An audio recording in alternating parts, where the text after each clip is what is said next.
Yo ho hoy, Inklings and Octolings of Twitch. Welcome to the second Setting Sail. I am Frostix. I'm joined by Hammy here. How are you feeling right now? I'm doing pretty good. Really excited to be commentating Setting Sail number 2. I get to commentate the first one. It was a lot of fun, and I love seeing these low-level events, especially this one being catered to brand new players and being a semi-draft tournament, allowing people to enter as an individual or a pair and get put into groups. It's a great opportunity for a lot of these players. So happy to be here. I'm feeling great. How are you doing, Frost? I'm cold, but if I'm being honest, I'm managing here. I've got my heater on, I've got my water ready to go to watch these teams scuffle. Now, we are getting into our first match very, very soon. I do believe our first match is going to be Cardinal Cephalopods versus Flash Flood. Now, as this is a lower level tournament and a lot of these teams are going to be fairly new, there's a lot these teams can bring to the table because there isn't much of an expectation coming in beforehand. You know, some of these players can be fairly unknown, fairly new to the scene. So I'm excited to see what kind of stuff we're going to hopefully see from these teams. Exactly here. I did a little bit of a background research on both the teams. Looking like Flash Flood is actually the official Splatoon team of Kent State University, you know? Rep the campus. Ooh, that's nice to see. I wonder if they're in the CCA as well, because that's a great organization. CCA, like, Season 6 is starting up soon as well, yeah. Forgot about that. No need for... Looking like we're going to be on Scorched Clams for our first match of group stage here. Classic Scorched Clams. It can be a very, very scary map if you're on the wrong footing. Holding your own base is going to be very important for these teams, being able to not get locked out, because it's really hard to get your opponents out. If they can get to that right side of your base onto that plat, or even just hold out your gate and stay on that pillow, it can be pretty deadly. No, yeah, the entire area in which a pushing team can basically start scoring their clams is so tight and so condensed here. It's so, like, you're basically open to being picked out by so much things. You need to be like, whenever a push happens, you need to come with a plan and make sure you can get a lot of points as soon as possible. Now, I'm curious what we're going to be seeing here, because, again, I feel like a lot of aggressive weapons work very well here, but there is some merit to using those long-range backlines. What I've been seeing a lot recently is Reef Sliders. Reef Sliders have been a very strong tool, Scorched Clams, getting in and getting a good foothold. So I'm curious to see if someone will bring out one of those, or if we're gonna see some of their own unique comps they're gonna bring in here. Exactly here. Reef Slider is always really, really good at just making space here. It's definitely something that you need to watch out for a lot. I'm actually doing a lot of more background research into the teams here. It's looking like Electro J from Flash Flood has, what's it called, a pretty interesting flex lineup of Stamper as well as Headit being primarily used a lot here. We're seeing some Enzap here. Gapternoon is looking to be a one-trick of Rapid Blaster here. Meanwhile, on Cardinal Cephalopods, we're seeing looking like an Octobrush as well as a Carbon Deco on Stinger here. Lucario has a Machine here, as well as a couple of more flex picks like T-Tech and what's called Custom Blaster here. Slice and Ivy has multiple buckets on their belt, as well as Glugas here. A lot of interesting weapons here. Yeah, I like to see the variety. You see that both of the teams are bringing different picks rather than kind of, being the same two comps coming into it. So I like to see that variety, because you get to see how different thought processes play out and see some of the interesting mechanics that this game has to offer, because sometimes it can get pretty dull when you see, a pencil, two shooters, and like a carbon or something. It gets pretty monotonous. So, Yeah, so that's why I like these and these lower level tournaments. That's where you see the fun stuff for sure. Yeah, exactly. A lot of new opportunities for new comps to flourish in and thrive in. Basically, see what these low level teams have in store. See if they can have what it takes to start climbing the ladder and stuff. Now, we should be getting into this match fairly soon, probably a couple of delays, which, it happens. We've all been there. I'm sure everyone who's played a tournament before has had those issues getting in the room, finding the room, trying to get everything to work right, and can be a little bit of an intricate dance to try to get this game to work at the best of times. But yeah. Now, Frost, here's a question for you. Yeah. What is one weapon you want to see come out in this match right here? Oh, Scorched Clams. I don't know. Okay. looking at the okay, well, I keep looking at these team sheets right here, but I'm seeing Zinger has a brush here, and I'd be really interested to see potentially a brush coming out. That'd be really interesting to see here. Maybe the prediction was correct, but we're also seeing a Wellstring coming out on the side of Cardinals. Cardinals was that Cardinal Cephalopods? Yeah, that is a vanilla tri-stringer. Yes, that is indeed Cardinal Cephalopods in the yellow with that tri-stringer and the Glugas as well, and the Octobrush. A lot of interesting picks. I'm looking at this Bamboo coming out on Yeah. the side of Flash Flood from, I believe, Okodoko, I think. Hoko, yeah. So that's definitely not a weapon you see very often. Now, already in this match, we're seeing a lot of yellow paint coming out from Cardinal Cephalopods, so they do get a pick onto that end zap, pushing out Flash Flood. But here comes those chumps, gonna be able to give them a little bit of room. But 2 members down already. It's looking like a pretty early hold for Cardinal Cephalopods. I'd say that 2 go down. Trying to hold up this top mid area is Sans on that Wellstring, able to down some pressure and keep a bit of map control. Cardinal Cephalopods also already has a power clam. Clam economy is very much in their presence. And Sans is looking like the strikes are coming out from Cardinal Cephalopods. The Wellstring is going in with that Ultra Stamp, making a lot of room. I think they just canceled a stamp on their own. And it's still going, but then Sans is going to go down. Sly's jumping in, but it's looking like it's a very volatile jump as Cardinal Cephalopods power clam has dissipated. Hokodoko holding the line with that very interesting bamboozler. Sharkbait is here with the pencil. They have the cooler on standby here. They're pushed up really far up. They're dodging in those Wellstring shots, making sure they can stay alive because you have that cooler. You need to make sure you're alive. You also have 1 power clam and another power clam here. Zinger's going to go down here. Sharkbait is at 7. All they really need is 1 more here. They're pushing aggressively for an end zap, and here comes the power clam. The push could just potentially be in Flash Flood's favor. Yeah, Sharkbait doing a great job just keeping consistent paint output, holding the soda for the right time, not panicking too much as they go dropping in and getting a pick, dropping down the sodas as well, trying to give their team a way in. But oh, the hammer coming in mixed with the brush from Zinger, stopping that push entirely in its track now. Zinger running straight for the basket of Flash Flood with that ball, does manage to break the barrier for the first time this match, dropping in for more clams.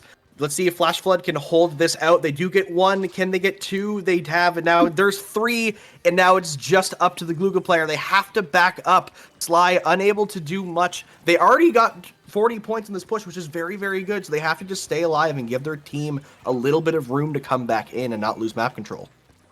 Speaking of map control, though, looking like the Glug has already popped out the Booyah Bomb. That can provide a lot of good paint coverage. They're throwing it really early into the basket. Hokodoko is going to go down. Can't run away from a Spirit Bomb here. The Glugas are holding their ground with that Inkwall here, trying to hold the line here, making sure that they can't do anything with that Pity Clan that was just dropped here. 40 points going into the first push is a really strong start to go that way. You don't have to worry too much about being, caught up with the power climb. Sharkbait's gonna go down. They're still pushing here. Looking like Cardinal Cephalopods aren't going to stop just yet here. Watch out for that brush here. You do not want to get eliminated by a Sharking brush. This going down, though, by the looks things of Oozman here with what I'm assuming to be the Forge Pro. I really haven't really touched upon this Forge Pro, actually. Yeah, a Forge Pro, as much as we never talked about it, it is not a very common pick nowadays. It used to be a very strong weapon, but it just kind of fell through the cracks as a lot of other weapons have begun to outshine it now. Flash Flood are starting to get into mid, but Cardinal Cephalopods, they know that they don't need to push again. They just need to hold Flash Flood back as long as they can for the next minute and a half to get that W. Now, Oozman's still on this Forge, trying to push up a bit on the left side, playing a bit more aggressive, because with a minute and a half, you need to start breaking out behind the hammer in a great position, but unable to get a stance turned around, but no, actually shooting it through the slaps of the hammer. Oozman grabbing that soda, put down by their teammate. A lot of purple paint coming in here. Flash Flood might have a chance to push here. Exactly here, Oozman on that soda buff with the Booyah Bomb. They have what it takes, but it's looking like the Booyah Bomb is coming out from Cardinal Cephalopods as well. I think I saw a Zipcaster coming out from Zinger with that Octobrush here. That's 1 down for each team here. The Wellstring has a hammer ready as well. They have all they need to potentially stop a push from Flash Flood. Sans is going to pop out with the Ultra Stamp. Can they get any picks here? They're being gunned down by the Pro here. A thrown pick claims no targets. They're being gunned down by the Bamboo, by a Burst Bomb spam. They're just backing up here. Honestly reasonable considering that you're a Wellstring. The chumps are coming in from Hokudoku on the Bamboozler here, trying to work around the bomb spam. Good beacon usage as well from Cardinal Cephalopods. Oh! Blows up to the suction bomb coming in from Shark Bait. Always watch out for suction bombs. You do not want to get caught out. Hokudoku here with that bamboo here. It's looking like Cardinal Cephalopods is throwing strikes down, backing up into the tri-strikes here. Cario is going to go down to Shark Bait, but it's looking like Zinger with that Octobrush is going in. They have the Power Clam, and they are in the lead. They're going to put another Power Clam into the basket here. They're just going to throw more clams. They have a very comfortable lead, 39-0 here, and it's looking like time is almost up. They have the Power Clam, and that is game 1 going to Cardinal Cephalopod. Yeah, that's a very precarious spot to be in for Flash Flood. When they break that barrier with a couple seconds left, all they need to do is get one clam in after the overtime starts to immediately end that timer, and that's exactly what we saw there. So Cardinal Cephalopods, really strong game, not letting Flash Flood break the basket even a single time, continually keeping them held back for the full duration of the match. So we saw a lot of good things from Flash Flood. They just couldn't make that connection to get that power clam in. No, exactly here. It's looking like Cardinal Cephalopod has some really ramping aggression going on with something like Gluga, something with the added pressure from the T-Tech, and of course I think our main Slayer here coming with Zinger from that Octobrush. I said that I'd really love to see a brush coming in from Cardinal Cephalopod, and perhaps I have Apollo's gift of prophecy. Now, we're going to be going into our second match here, Mako Mart Splat Zones. This is a much different story from Scorch Gorge Clams. Exactly here. Definitely a story about controlling the two stacks, making sure that you can have the high ground, especially on a map like Mako Mart. For sure. Now, this is also what, because zones in general is interesting because it's the only mode in this game where the objective is in the middle of the map and stationary. You know, most of their modes, you're moving the Rainmaker, you're moving the Power Clams, you're moving the tower. But in zones, you're trying to keep the opponent away from the center because that's where the objective is. So we're going to need to see a lot of those weapons that are able to lock out and have a little bit of range. So I believe, I'd like to see that Wellstring come back. I feel like that will be a great tool for Flash Flood to keep back Cardinal Cephalopods. But I'm kind of curious to see if there's going to be any other major changes. Yeah, exactly here. I saw a lot of buckets coming in from both teams here. It's looking like Sly is going to bring out a bucket as well. And we're seeing EJ46 coming out with a Stamper now here. That's some more aggression. Hokudoku is still on that bamboo. Very, very interesting plays coming in from both teams. And we're still seeing the Wellstring coming in from Cardinal Cephalopods in the orange this time. Good use of the beacons here. And it's looking like the zone is mostly blue. And first point's going to go to Flash Flood here.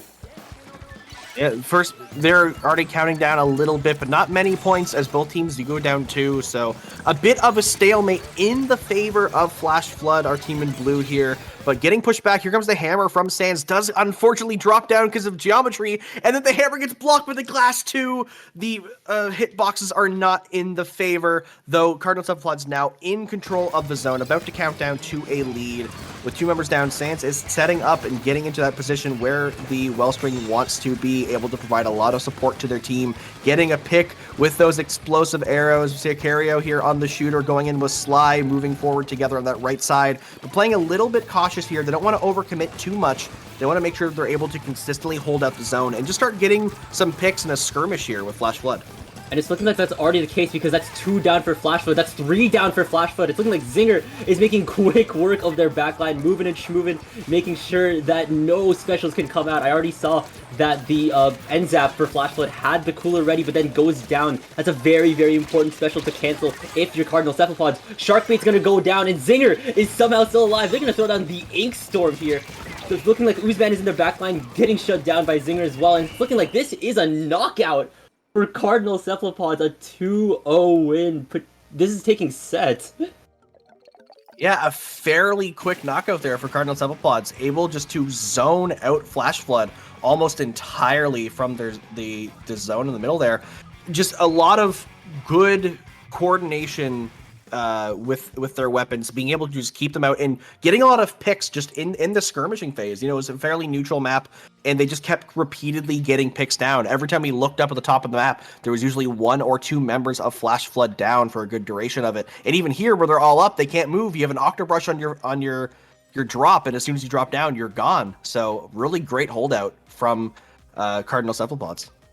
I will say though, the pick to the Stamper would have been an interesting play here, especially considering that Cardinal Cephalopod's backline, that Wellstring, that T-Tech, that bucket here, that could easily, if that gets shut down by say a Zipcaster play by that Stamper here, that would have been a really interesting turnaround, assuming if Flash Flood could have kept up the pressure here. But it's looking like that's not the case. Of course, shout out to Flash Flood for making it here. Same thing with Cardinal Cephalopods for moving forward here. No need to head to Hagglefish Tower. Whoa. For sure. Yeah, very well played match. Well, I will say though, this is a play all three group stage. So we will be we will be seeing the Hagglefish Tower, just because you never know how these tiebreakers will play out. It gives Flash Flood an opportunity to maybe up their bracket a little bit just by getting those extra points.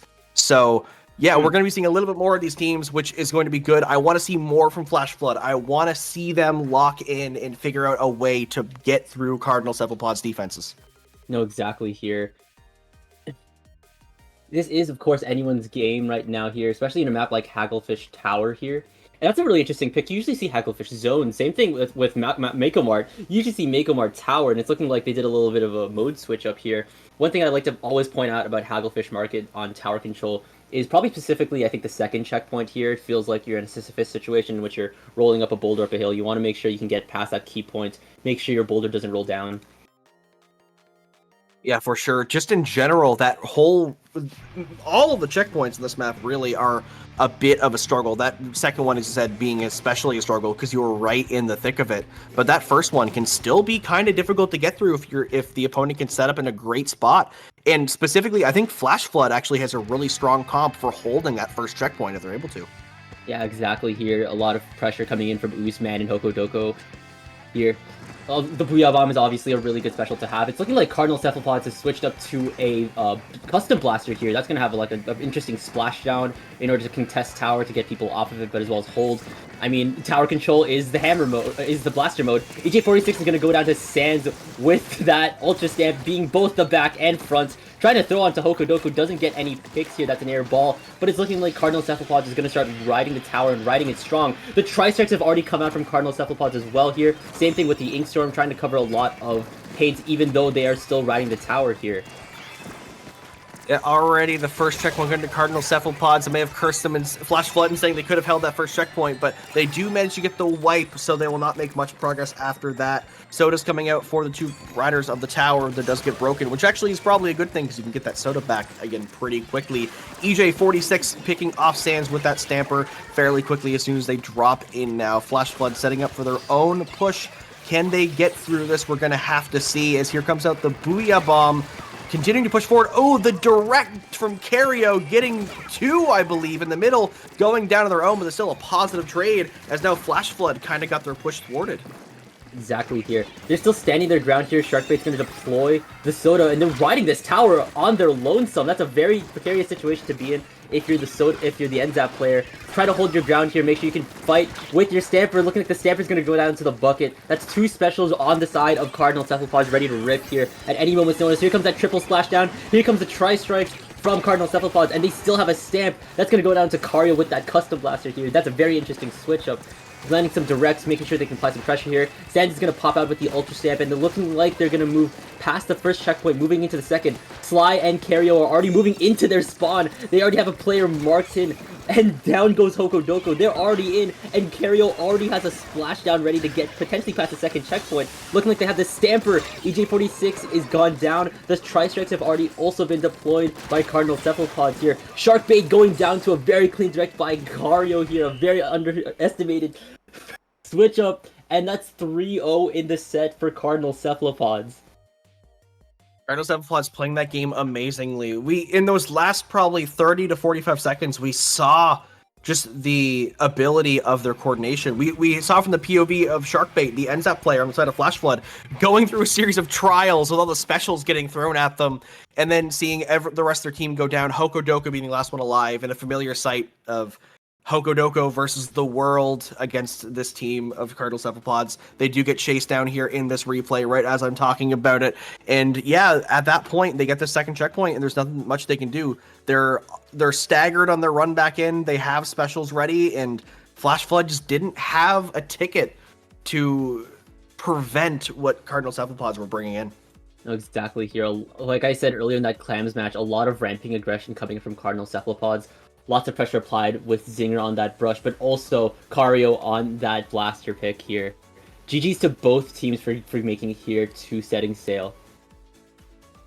For sure, and that's the thing. This is the first round of the day. It's not over for anyone here. Cardinal Cephalopods already have a win up, but Flash Flood still have many opportunities to prove themselves in this 4 rounds of groups before we go into brackets. There's still plenty of time to get as many points as possible, play different teams, and honestly, it's one of those things too where some of these teams might not warm up as much or even at all. So getting those first game jitters out of the way, especially being on stream right away when you're fairly new to the game and or in the low level, it can be kind of nerve-wracking. So looking forward to see how Flash Flood does later in the day. Cardinal Cephalopods already off to a great start before going into round 2. I do believe we'll be going back to a very, very quick break before we come up, so don't go anywhere. We'll be back very, very soon.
Welcome back, everyone, to Setting Sail number 2. We are going straight into groups round 2 now. We have a fun one for us coming in. We have Interstellar versus Clip Farming Strings. Now, Clip Farming Strings is a pickup made from staff members of Under Pressure, the org that is overseeing Setting Sail. So I'm sure me and Frost are going to have fun making fun of these 4 players. Industry plants. We have a bunch of industry plants on the other team here. We're seeing Siren, Billy MD Soup, Pookie coming in from Interstellar, and Samapuris, Kip Kazoo, Rocket, and Sky for Clip Farming Strings. And now loading in here, we have Barnacle and Dime on Splat Zones as our first match for round 2. Now, I'm trying to do a little bit of background here to see, because I'm curious, because it looks like Interstellar is an actual team because they do have a tag and a logo and everything. So I kind of want to see how long running they are and see how hard they can beat our TOs. Exactly, yeah. Here, looking at like their team comps here, looking like Siren has some shots and a headed on their belts. Octo has a bunch of blasters as well as the Neo Splash. Nick Soup has 2 Dynamo rollers on their back. Sam X3 has 2 stringers as well as some 3 stringers actually, and some flexes on the NZAP. And Billy Finn has Billy has 2, like all 3 brushes actually. Some more brush play coming in.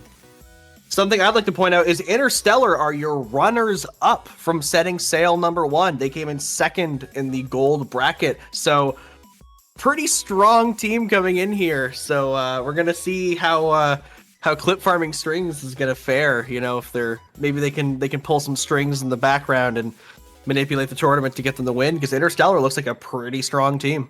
Yeah, exactly here. And this time Rocket isn't casting this one. He's actually playing here. No banter from him.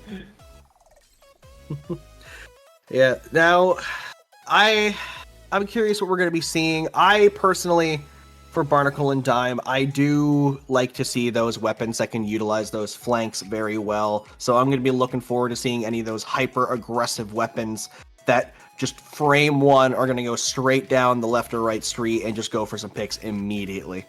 Oh yeah, Barnacle Zones is definitely the map where that can be possible here. We're seeing brushes coming in from Billy here. Not really looking like a lot of other flanky weapons, but perhaps we can see some shooter movement coming in from Saren. It could be anything happening here. Oh, Interstellar. Oh, what's it called? Clip Farming Strings doesn't have a what's it called? A team page. I have no idea what they have to run, but maybe that just helps with the surprise here. Besides, Barnacle and Dime is probably one of my more favored map mode combinations. It has a lot of like what's it called? It's flat, but it's not like Hagglefish flat, you know? For sure. Now, already a lot of interesting weapons coming out from both sides, actually. I'm looking over here at the side of, I believe, yes, that is Interstellar with the Reflux and the Dynamo and the Rapid Blaster Pro Deco. A lot of weapons that I am a fan of seeing, so I'm already rooting for Interstellar here. Yeah. I'm also seeing the Dynamo coming out from Interstellar here. The brush is going to go down right off rip here. Samapuris is already taking Pookie as well here. Looking like they can catch Saren even before the jump. And it's looking like Clip Farming Strings take the first zone here. Sky making... And it's looking like they can probably shut down Billy on the brush. That's a trade. It's a brush-off trade. The rain is coming in from Interstellar, but Rocket has popped out with the Zuka, perhaps taking 2 here, both the Reflux and the Dynamo. The Reflux has a Reef Slide already. That could be really useful so long as the Reflux can get onto point here. The brush is already going to go down from Clip Farming String, so this may be what Interstellar needs. The rain's going to come down. Here comes the Reef Slider, and it's looking like they can take down Kip Kazoo, but then also goes down by looking like the Stringer. But it's looking like Interstellar is flushing the rest of Clip Farming Strings out and claiming zone for themselves. Interstellar got locked out for a good while there, but with that slider, again, did take the zone, did get a pick, and now are in map control, already counting down, only 20 ticks away from the lead. They're sitting in a pretty good position. Billy here getting ready with those beacons and trying to get some rain ready as some of their teammates going down. Saren getting picked off by the Zuka from Rocket, who is pushing up with Sama and with Sky, though they do not get any picks there on that snipe. They are in control of the map, though. They did preserve their lead, but here comes another slider. Getting the zone neutral. Will Pookie manage to cap with their team? Here they come. and there it is. The zone is Aqua. Exactly here. A lot of good special coordination coming in from Interstellar here, using both the rain and it's looking like using the rain and the Reef Sliders to cover a lot more ground than a lot more ground to at least ensure the push is still alive. Sam is going to take down the brush as well, but it's looking like that's a 2v1 with both the blaster. And it's looking like both brushes are still down. No specials are up aside from the Reef Slider. That's really good to have. And Saren and the Dynamo are starting to push up here. They have a lead here. The Reef Slider is going to come out here, not really going to claim any targets here. But it's looking like they're holding a very strong push against Clip Farming Strings, making sure they cannot get any ground. Kip Kazoo is going to pop out with the chumps here, and they're already past the 20 threshold here. They could potentially knock this out if they push Clip Farming Strings. Someone's gonna go down to the whale here, and they're pushing the rest of Clip Farming Strings back to KO game 1. Whew. Interstellar doing a great job at staying composed that entire match. They got pushed out immediately. We saw Samo walking in, getting a triple right away on that brush, which is exactly what I wanted to see. I wanted to see those aggro front lines get some picks quick, but they kept cool, they kept their composure, and waited for the right opportunity to use their specials to get in and start that lockout. And while they did lose zone control for a bit and didn't get a lead off that first push, that second push they counted straight through, seeing again that slider coming in from Pookie, managing to push players back, keeping a consistent grouping, picking off players one by one, and utilizing the fact that Clip Farming Strings was a little bit more spread out, so they couldn't work together as a team as well as Interstellar could. Yeah, they're isolating and exterminating, making sure that every single fight that happens is always a 2 or 3v1 here. Very good tactics coming in from Interstellar. Our next map mode here, Manta Maria Rainmaker. Oh boy. Manta Maria Rainmaker is very a opinionated map for sure. Most people, I believe, are not in favor of it. I know some people who absolutely love this map and mode, but that's because they play one of the weapons that it favors heavily. So going into this, I'm curious to see if there's gonna be a lot of changes. In a weird way, I really like Interstellar's comp from the previous match. The Rapid Blaster Pro Deco, the Octobrush, the Dynamo, and the Reflux. So that could be, if anything, it just feels similar to some comps that I've run in the past. So I think it could work there. And honestly, Clip Farming Strings, with Octobrush, the Shot, the Tri-Stringer, and Zap, it isn't awful either. So I'm curious to see if we're going to see any changes or if we're just going to basically do a run back in terms of comps. If anything, I'm kind of inclined to see what if the Reflux ends up switching kits. Honestly, missiles could be pretty interesting to see here. Dread it as it may. Yeah, both kits definitely work. I mean, this is easy for me to talk about because I'm a Reflux main. But yeah, both kits definitely working on this map. I've run both many times, and both have their merits.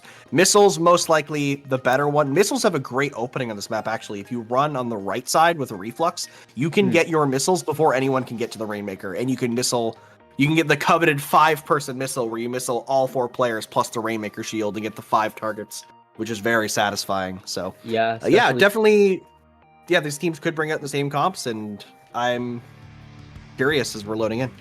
Yeah, exactly here, especially considering Interstellar's Soda play. Actually, no, I don't think that the Gold Dynamo has Soda. It's looking like we're still sticking with both comps from game 1 here. If it ain't... Oh, actually, no! Saren has switched up to the Vanilla Headed now. Now they have the Soda coming in from the backline, as well as some extra cover fire coming in from Headed here. That could be really useful to probably battle off Sky. He's also using Headed here. Looking like Clip Farming Strings have popped the first bubble here, but Paint is being traded off here to see if Magenta and Turquoise, trying to make sure that they can provide enough map control here to perhaps get some picks here. Sky's going to push forward here. They're in the middle of rain. The Reef Slider's going to come in and take out the brush first. Pookie making quick work. That's 2 down for Clip Farming Strings, but they're under fire by what looks to be Sky's Headed here. And immediately, the Rainmaker's gone down before the push started, but Mad Soup tries to make a daring push onto Bunker here to take out Sama. They do, but right before getting kicked out by a suction bomb from Rocket. Yeah, Clip Farming Strings stuck in their street, unfortunately. Interstellar holding a great position in mid, now being able to remember, trading out with the Zuka. Probably a favorable trade. I don't think you want that Zuka living for much longer. Interstellar still have the numbers advantage. Backing up to break this Rainmaker is Billy, though they're going back to get into the fray here and let their support players grab that Rainmaker. Getting one, holding this checkpoint out, preventing anyone from getting through. There is the checkpoint, but now 3 members down in Interstellar. Clip Farming Strings, they need to break this, and they need to push back Mad Soup if they want to get back in this game. Yeah, exactly here, considering, especially after Billy gets a potential 2-piece. Rocket's going to claim Pookie for their first pick with Zuka here, potentially moving up, using shooter movement, and their, what's it called, obviously, just with a very high fire rate in order to just probably cover some space. Mad Soup is going to go down next here. That's 2 down for Interstellar. And Rocket's already moving up into Streak to see if they can claim any more victims with that splatter shot. Pookie's going to go down here. The soda's been popped by Interstellar, making sure that they could potentially stand their ground even more. Saren's going to go down, and Clip Farming Strings have started to claim the first checkpoint. Street will slowly start to be filled by Magenta. And it's looking like Mad Soup's going to go down again here. Sky has Pookie in their sights, but they're going to back off here. Kazoo trying to make a mad dash towards Interstellar's final pedestal. But it's looking like Interstellar is slowly starting to push the rest of Clip Farming Strings out of their street and back into mid, but they're still holding mid extremely strong, but it's looking like the specials from Interstellar are coming out to take potentially some more space. Rocket has already gone down on the side of Clip Farming Strings. Sama has already gone down from the side of Interstellar here, and the Rainmakers has been reset. Rainmaker back in the middle. Now, one thing I want to quickly point out, I just looked in, actually their name was Mixed Soup, not Mad Soup. Sorry about that, Soup. But yeah, so running in here, we have Interstellar once again grabbing this Rainmaker. They have got the checkpoint already, but they do need to get past 19, which is a bit of a tall task, though already running straight forward through everything. I didn't even have to comment on how hard of a task it was because they made it look easy. Saren grabbing that Rainmaker, running it straight through to 10, and a grab from Billy, not getting any more points, but just keeping up that pressure, making Clip Farming Strings panic a little bit down. 3 members. Saren is back, popping it with the help from Pookie. There comes the slider to help them get through in 1 point, but they can't get it yet. Frost, can they get this KO? The Farming Strings needs to get a knockout in order to take game 2. They already have a very strong start by both resetting the Rainmaker and getting a full wipe onto Interstellar here. Now all they need to do is make sure they can pop this fast and cover enough ground as possible, because I think Interstellar obviously thrives off of paint being in their possession. They have a lot of movement-centric weapons with Pookie as well as Billy on the brush here. They've already lost the Rainmaker here as well. And the Zukas are coming out from Rocket.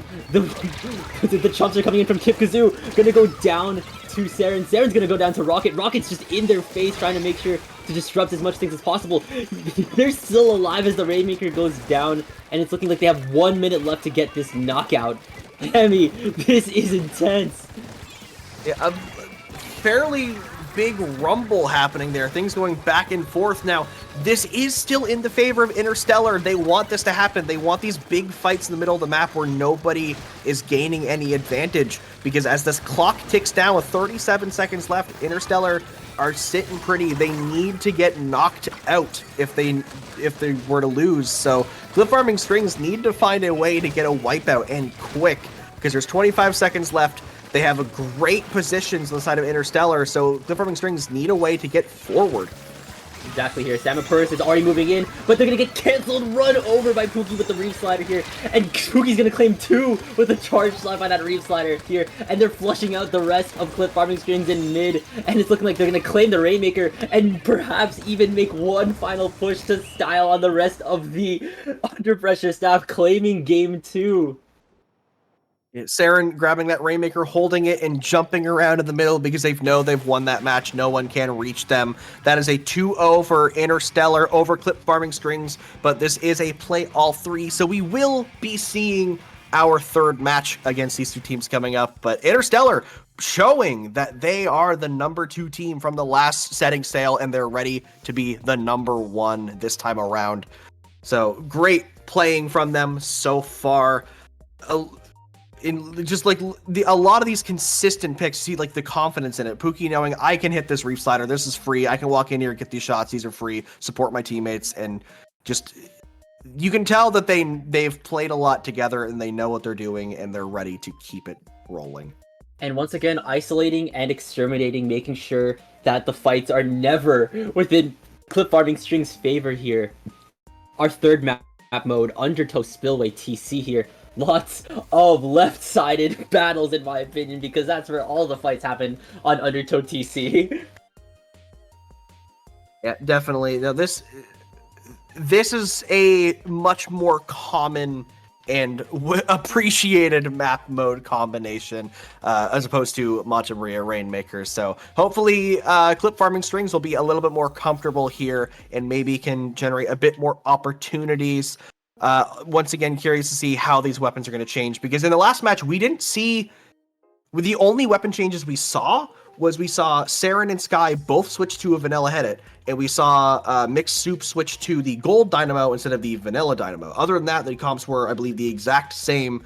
So, kind of wondering if Saren and Sky will just change back to different support weapons, or if we're going to see any crazier picks across these two teams.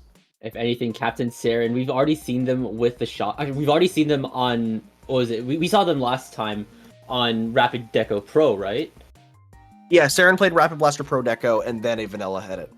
Then the last weapon they have on their belt is a V-Shot as well here. They can still provide a lot. Like, that's a pretty strong and pretty interesting weapon lineup on their belt here. I'm not sure what Sky has to offer, but they've been providing a lot of good support as well here. Especially on a map like Undertow, of course.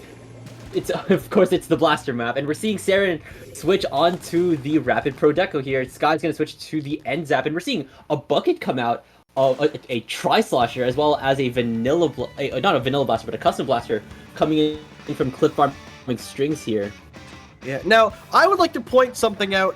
I'm seeing Mixed Soup running the quick super jump haunt and drop roller combo on their gear there. Yeah, look at that. That is something spicy. That soup, they are cooking some spicy soup in that mix.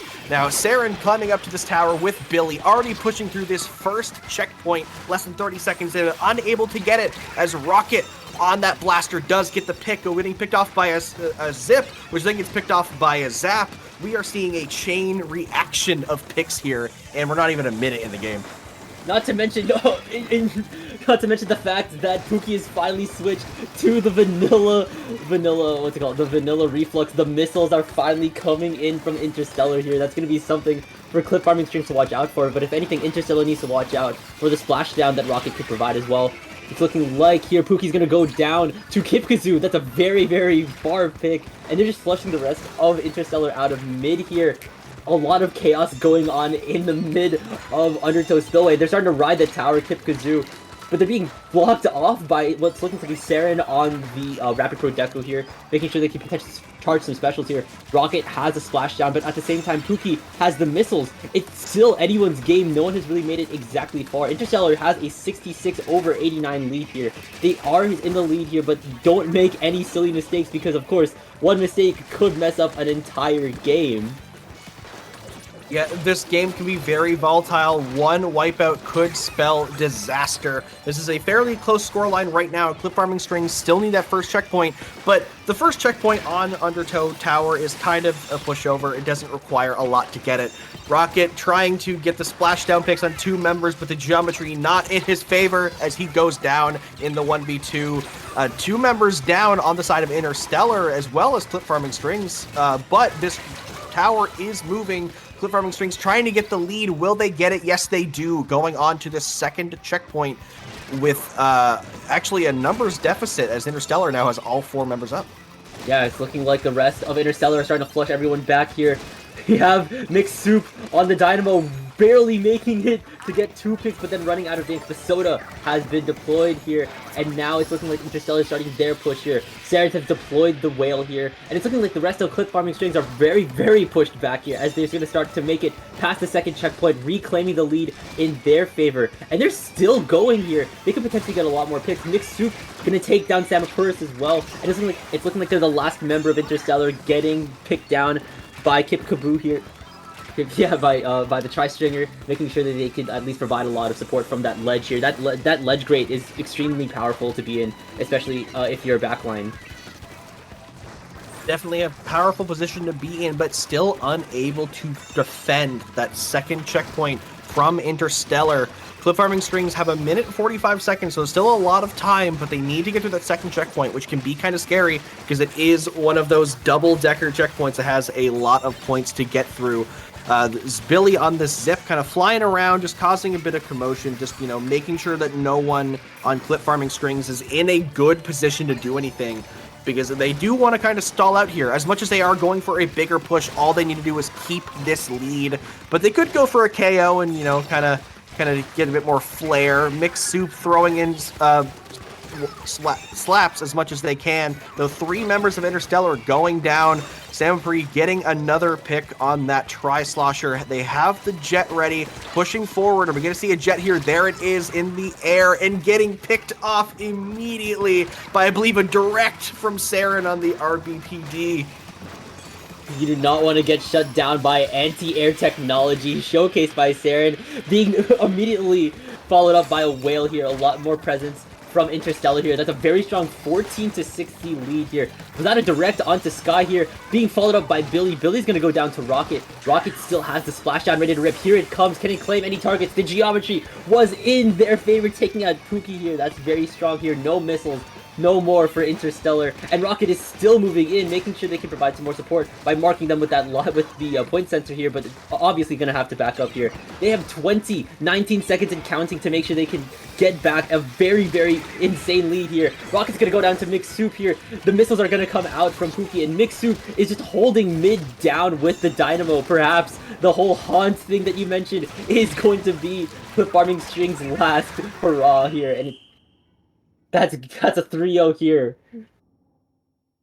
Once again, Interstellar, our runner-up from the last setting sail, proving that they are here to win today. Just completely running through some of our TOs and streamers and commentators who have made a pickup here. So they're proving to us that they're better than the tournament itself. So very well played from Interstellar. A lot of good stuff coming in from Clip Farming Strings, but also since they're part of our org, I can be toxic and say, I don't know, L, get better. Cast better, stream better, organize better, I don't know. No, they organize and cast and stream great. I just get better at the game. I don't know. That's all I can say. Yeah, true. I'm allowed to be toxic. I don't know. They can dock my pay. Who cares? We're not getting paid. I don't know. Are we getting paid for this? I don't think we're getting paid, man. I haven't seen any pay stubs in a while. I don't know if are we not doing a good job of commentating anymore? I don't know. This is a cry for help to the community. Anyway, great work from Interstellar. Clip Farming Strings, they played fairly strong, but Interstellar proving that they are here to win the entire tournament today. So overall, yeah, great set. Really happy to watch that. That's a very great set as well, Hammy, here. It's looking like we are going to take a little bit of an intermission before round 3 starts, as the rest of the groups in round 2 are starting to finish them up. Specifically, say, Redhawks and Nebula are still trying to finish up their match. It's looking like Nebula took game 2 and 3, actually. Hold on. It's looking like round 2 is finishing up, and we're probably going to take a little bit of a break here just to set up round 3. So, stay tuned.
Welcome back, everyone, to round 3 of groups for setting sail number 2.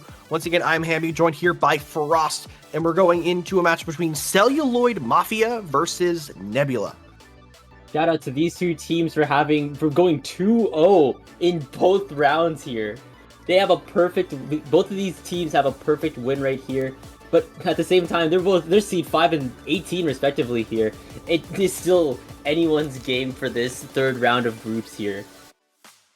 And not only going 2-0, but both these teams have swept 3-0 in both their sets as a clean 6-0 so far today, and both seem to be pickups. So I'm not sure if they made pickups for this event or if they were drafted, as this is a semi-draft tournament. But either way, neither team has yet to lose a match. So one of them is going to taste defeat for the first time today, going into Museum d'Alfonsino on Rainmaker. Oh man, that is going to be a lot of fights in their spawn. I'm already calling it here. No team sheets are present, so I don't think I'm going to get any opportunity to analyze this, but perhaps this is just all we need, because now we're going into a match completely blind for the first time here. Yeah, there's not a lot of information. Now, and speaking of information, knowing things about teams, I was looking at Celluloid Mafia, and I decided to Google Celluloid, because I knew that's for, like, film and stuff, but apparently it's used for a lot of other things, so I don't know if they're all, like, fans of, like, film or other things, because it's also used to make table tennis balls, musical instruments, combs, office equipments, fountain pen bodies, guitar picks. Wikipedia has a long list, so I don't know what they're a mafia of. Are they a mafia of just the material? Do they like film? Maybe they're really into table tennis. Who knows? I think it's all part of big microplastics, man. Big macroplastics, as it were. Oh yeah, macroplastics. Oh yeah, man. So it's that's one of the fun things with pickups, is making a team name, because like nobody else is gonna get it but you. Like, we don't know what the Celluloid Mafia is. Maybe we'll get some context later if somebody chimes in. But yeah, again, not a lot of information with these teams, as they are both just pure pickups. All we know is that both of them have been absolutely popping off today. Already going into round 3 with sweeps. Getting into this match, we have Celluloid Mafia, I believe, in the yellow, Nebula in the blue, and here we go. That is 2 brushes coming in from Celluloid Mafia here, both the Ink and the Octorush here. That's a very interesting setup coming in from Celluloid Mafia here, and they're immediately going to get first break as well, perhaps thanks to the Hydra of Celluloid Mafia here. Both the Junior and the Octorush have gone down here. Fiery Ocean fending the rest of Nebula off of their own pedestal here. They're gonna take the what's it called? The rapid, not the rapid, but the what was it? The range, the custom range, the CRB out here. Shimeji over here trying to dodge enemy shots coming in, going down to the bomb by Celluloid Mafia's range blaster here.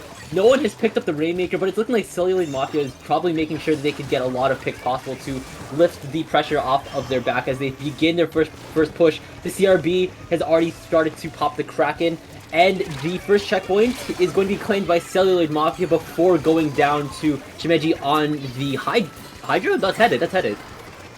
Yeah.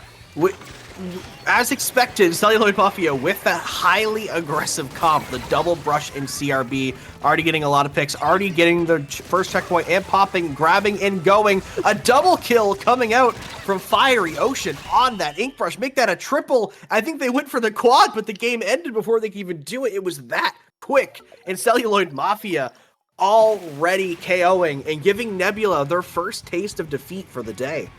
No, exactly here.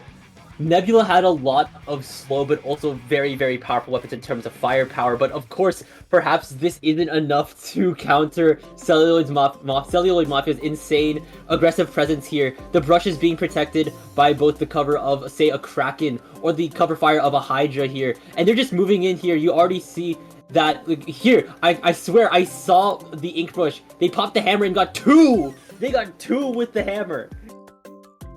A very great use of specials all around from that team. And again, just like the pure aggression from that comp, the double brush. And we saw at the beginning and the ends of that game, Fiery Ocean getting multiple picks while running through with that brush.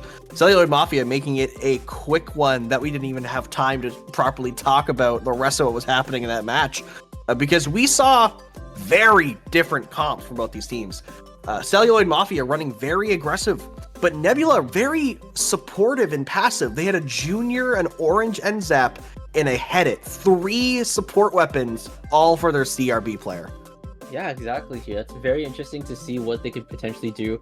If anything, I'm kind of excited to see what Nebula could do with that comp on Ship Shape Tower here. That seems like a very interesting comp to run on Tower here, especially considering, of course, you have your Headit for your Soda usage here. And of course, CRB is like, well, obviously, I feel like Range Blaster specifically is very deadly on something like Tower here, especially with Kraken Cheese. That could be possible here to potentially get it past a checkpoint that's pretty close to an enemy spawn here, especially considering, you know, Ship Shape can be one of those maps that can be almost spawn locked. You can be locked out pretty fast if a push goes really wrong. Definitely. If we're going to see Nebula win this game, especially with a similar or exact same comp as they ran, they're going to need to play a game of keep away. They're going to have to utilize the high paint output and the ability for their specials to keep people away. That bubble and those chumps are going to be huge. So they need to basically just push Celluloid Mafia back as far as they can and keep them that way as they push that tower forward, hopefully getting some picks in the process. Whereas again, Celluloid Mafia, they just run forward. You've 2 brushes and a CRB and a Hydra. You are just walking in a straight line, and it doesn't matter how much paint's coming at you. So very different approaches in this game, which is what I love to see, because you get to see those different thought processes working their magic. Exactly here. It's still anyone's game. Of course, it's a play all 3, no need for match points. Yeah, of course, no worries. All we need to do is just it just kind of depends. Will they like switch up here, considering that there isn't really anything to analyze here? Will they end up switching up here? Could we potentially see some different frontline picks from Celluloid Mafia? Will they probably switch to a more all-rounded thing? Will Nebula probably add a little bit more aggression with something like, say, another shot like a half gallon, or just say a V shot in change of that, what was it, into that orange end zap here? The orange end zap is definitely something really interesting that you mentioned, Tammy. Yeah, and it's one of those weapons that can work really well. Zap can be played fairly strongly. It's not your traditional frontline shooter, but it does work very well because it has a very self-supporting playstyle and ability to just kind of sustain itself during combat. Now, once again, there's a lot of differences between these comps, so and we never really know what people are going to bring out. I feel like Celluloid Mafia is going to run the exact same, if not a similar comp. It seems like one of those cases where they just have a crazy pickup of a bunch of really good one tricks or like dedicated players to their weapons, and are just going to keep continuing to run that. As again, both teams coming into the set 6-0 in matches, they seem like they just have a very confident play styles. But we didn't get to see a lot of that from Nebula in game 1 because it was so quick. So that's why I'm kind of putting some emphasis on them going into game 2 and really trying to see if they can show their magic here on stream. Yeah, if anything, Nebula, like you said, play the whole keep away game, making sure that the positioning, you don't want to get caught out of position, especially when there are two brushes actively hunting you down. You do not want to be caught running, you do not want to get the brushes running around you here, especially when you're running weapons like, say, CRB or the head here. That can't keep up with an Octo Brush, or especially that Ink Brush's speed here. We saw how deadly, what was it? We saw how deadly the Ink Brush was last game, getting multiple kill streaks in a row, as well as popping off with the hammer. Fiery Ocean can provide a lot of pressure here from Celluloid Mafia, especially in Ship Shape. I'd say. I mean, well, I don't know if Ship Shape is one of those maps in which a brush can sort of run around here. There's a couple of like spots that could be a little bit hard for a brush to get around, but especially I think I'd say in mid here, especially with the bridges here, there's a lot of opportunities to just keep being mobile, to just keep being on the run here. I definitely think there's a lot of good routes for brushes here. There are those bridges, they're like getting on those two top sides of mid.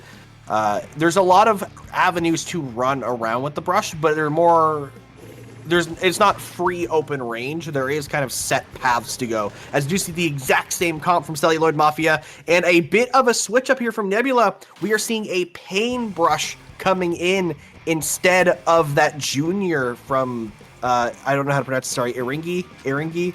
But yeah, that's an interesting weapon pick coming in already. Though going down 2 on the side of Nebula, Celluloid Mafia are pushing in Fiery Ocean, getting a trade. Here comes a jump in. Nebula trying to get set up as fast as possible, as Celluloid Mafia already pushing to the first checkpoint.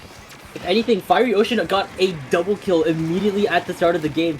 Kinda over here is trying to hold their ground against the CRB here. Fiery Ocean is already on the scene taking out the CRB. They have the hammer ready here, and it's looking like they're pushing into spawn, trying to disrupt the backline here. Ares has already gone down first here, and Fiery Ocean is still making quick work of Nebula's backline here. The Paintbrush has gone down. The CRB has gone down.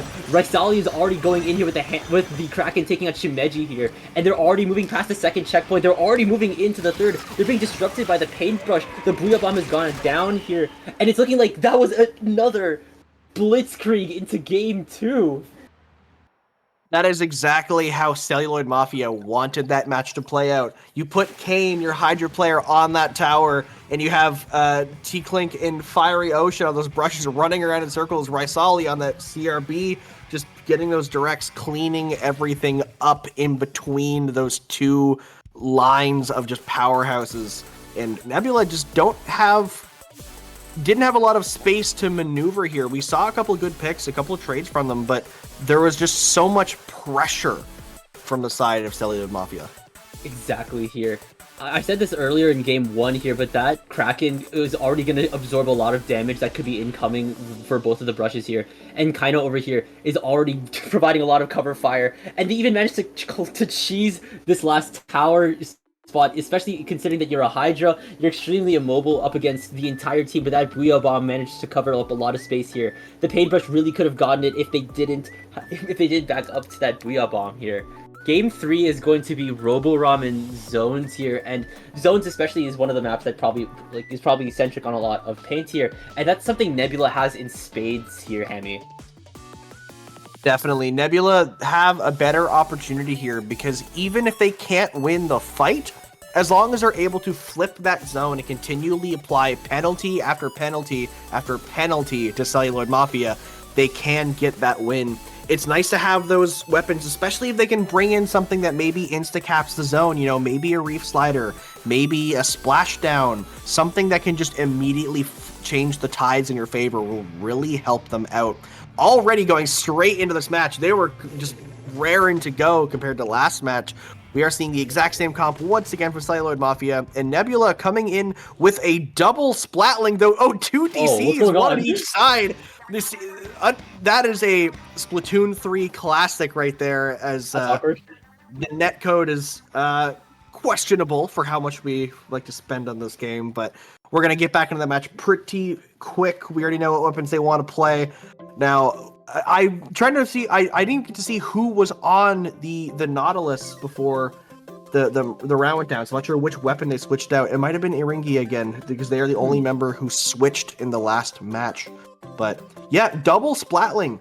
I think this will help out Nebula a lot going into this match. I think that it gives them some of that range and some of that fighting power with that high DPS that they really need to push out Celluloid Mafia. Not to mention Gold Nautilus, specifically the one that Nebula is going to be running here that has Splashdown. That's something that you mentioned earlier that can insta-cap zone in the times of need here. When the going gets rough, simply just press the special button and immediately cap zone with that triple Splashdown here. That's a very good pick from Nebula with that Gold Nautilus. What we also saw from Nautilus was a vanilla Octobrush. I don't know who was running that. Perhaps it was the Orange Enzap player, but having a brush of their own to potentially combat the other brushes could be something really interesting here, because that now adds some frontline aggression on Nebula's end. Yeah, and that's exactly what Nebula was kind of lacking, is that ability to really fight. You know, when you have two brushes running at you and a CRB right behind it, and then a Hydra all the way across the map still firing at you, there's only so much you can do. You need to be able to fight back and kind of get some of those players down, at least in a trade, if not getting a pick and getting away. So yeah, aggression will definitely help the side of Nebula, but I think they still need to kind of hold on to that ability to paint and that supportive playstyle they have, because it has done them well so far in this tournament. I think that they need to not shift too far out of their comfort zone before they just start running things they're not able to run efficiently. Especially, I'd say, considering the Robo Ramen has a lot of underlying routes within the map, and that's easily spaces that brushes can just lurk in, providing some insane flanks potentially from Celluloid Mafia on both of those brushes here. If you don't want to lose track, you want to probably make sure that you have both of those brushes on lock, just to make sure that you have eyes on them at all times. If you can isolate the brushes perhaps for Celluloid Mafia, perhaps you can just get rid of the CRB as well as the Hydra now. Once the pressure has been alleviated off you as Nebula, you just apply pressure on them. Same comp as usual, and now we're seeing the Orange Enzap as well. Now, actually, a big switch up here. Yeah, so Iringi on that Nautilus, and yes, Envy, previously playing the CRB, is on that Octobrush, which does already get picked off, unfortunately, though the Inkbrush Fiery Ocean going down to the side of Celluloid Mafia. So a couple trades here already in this opening. Celluloid Mafia getting that first cap, but they haven't won the battle just yet. They have a Nautilus walking forward with a Splashdown, Envy coming in with this Octobrush. There's the cap. Only Kane left alive on this Hydra. They're going to have to set back up and get their team ready with this Booyah Bomb, and here it goes. And Celluloid Mafia have already taken the lead here. Iringi is in a really tricky situation, taking out Fiery Ocean with that Splashdown, taking out Rysali next. That could potentially be a three-piece if they can take down T-Clink as well. Iringi making a very vital switch up to that Gold Nautilus, something that Nebula really could have, really needs here. Kai's gonna take 3 out with 1 Booyah Bomb here. That's a wipeout for Celluloid Mafia. That was an insane play immediately after seeing the Gold Nautilus pop out, and the rest of Celluloid Mafia are now going to start pushing forward, and Shimeji's going to go down here, Envy's going to go down here as well here, and their timer is ticking down. They have no more penalty points. Rysali's going to pop out with the Kraken here, running out of time. They have Iringi in their sights here. That's 1 indirect here. That's 2, taking out Iringi as well, and the rest of Celluloid Mafia are now pushing up to keep the rest of Nebula out. That is what Celluloid Mafia do, and they have taken lead here. Nebula needs to get some picks, and get some picks now. Especially with Kane and that Hydra pushed up very far. It's a very scary position because you can't even approach the zone without being shot at. Envy running and managing to trade out T-Clink, but Kane, again, on this Hydra, is in position. Here comes the Booyah by themselves. They're going to use it to save their jump that's coming in. T-Clink is already back after getting traded out. The splashdown from Iringi managing to clear out the zone. Shimeji walking forward on this head with the help of Envy on that Octobrush. But here comes Rysali on that blaster, dropping on the right side. Fiery Ocean walking in. Celluloid Mafia are taking all different routes to push out Nebula, and with that hammer, they're going to do just that. They dispersed and made sure they have their targets and made sure they were disposed of quickly here. Like I said earlier, you do not want to lose Fiery Ocean on the brush here, lest you get popped from a hammer from behind. They take out Envy next, and they're already moving to take out Shimeji here.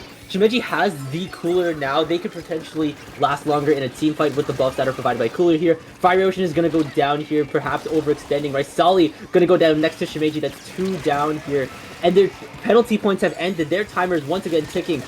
T-Clink has the Zipcast ready, and they're just making sure they can keep the zone painted in yellow even when the bomb spam is now starting to happen from Nebula. They're 10 ticks away from finishing this game in a knockout. There's 2 people left on zone here, and it's looking like they managed to get all 3 games on their belt even when a splashdown has been popped here. 3-0 on Celluloid Mafia here. Big Microplastics takes this set.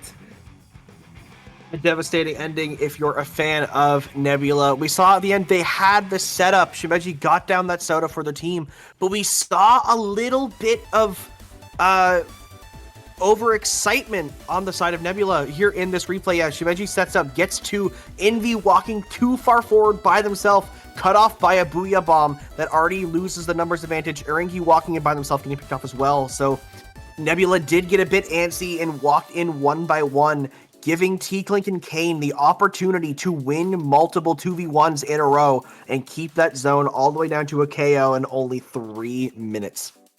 That being said, I still do want to highlight Iringi switching to that gold Nautilus. They provided so much value and so much utility to the team, especially like within a single push. They got, I think, a 3-piece all on their own and managed to cap zone here. Nautilus is definitely one of gold Nautilus specifically is a weapon that I personally don't like fighting in zone simply because of the showcase that Iringi had here on round 3. Groups round 4 is next here, so of course stay tuned for the finale of rounds to see who is next on setting sail number 2.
It's the final round of group stage in setting sail number 2 here.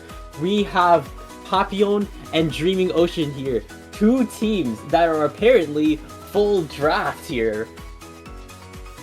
It's really nice to see people who are teams that are drafted into the semi-draft tournament that aren't coming in with pre-existing connections and whatnot coming into this stage of the tournament. Now, both of these teams are 2-1, I believe, in their matches. So very important for these teams because they want to stay positive. They don't want to go 2-2. They want to try going 3-1, as I do believe that will get them up to the silver bracket, which they will definitely want to make a run in for sure.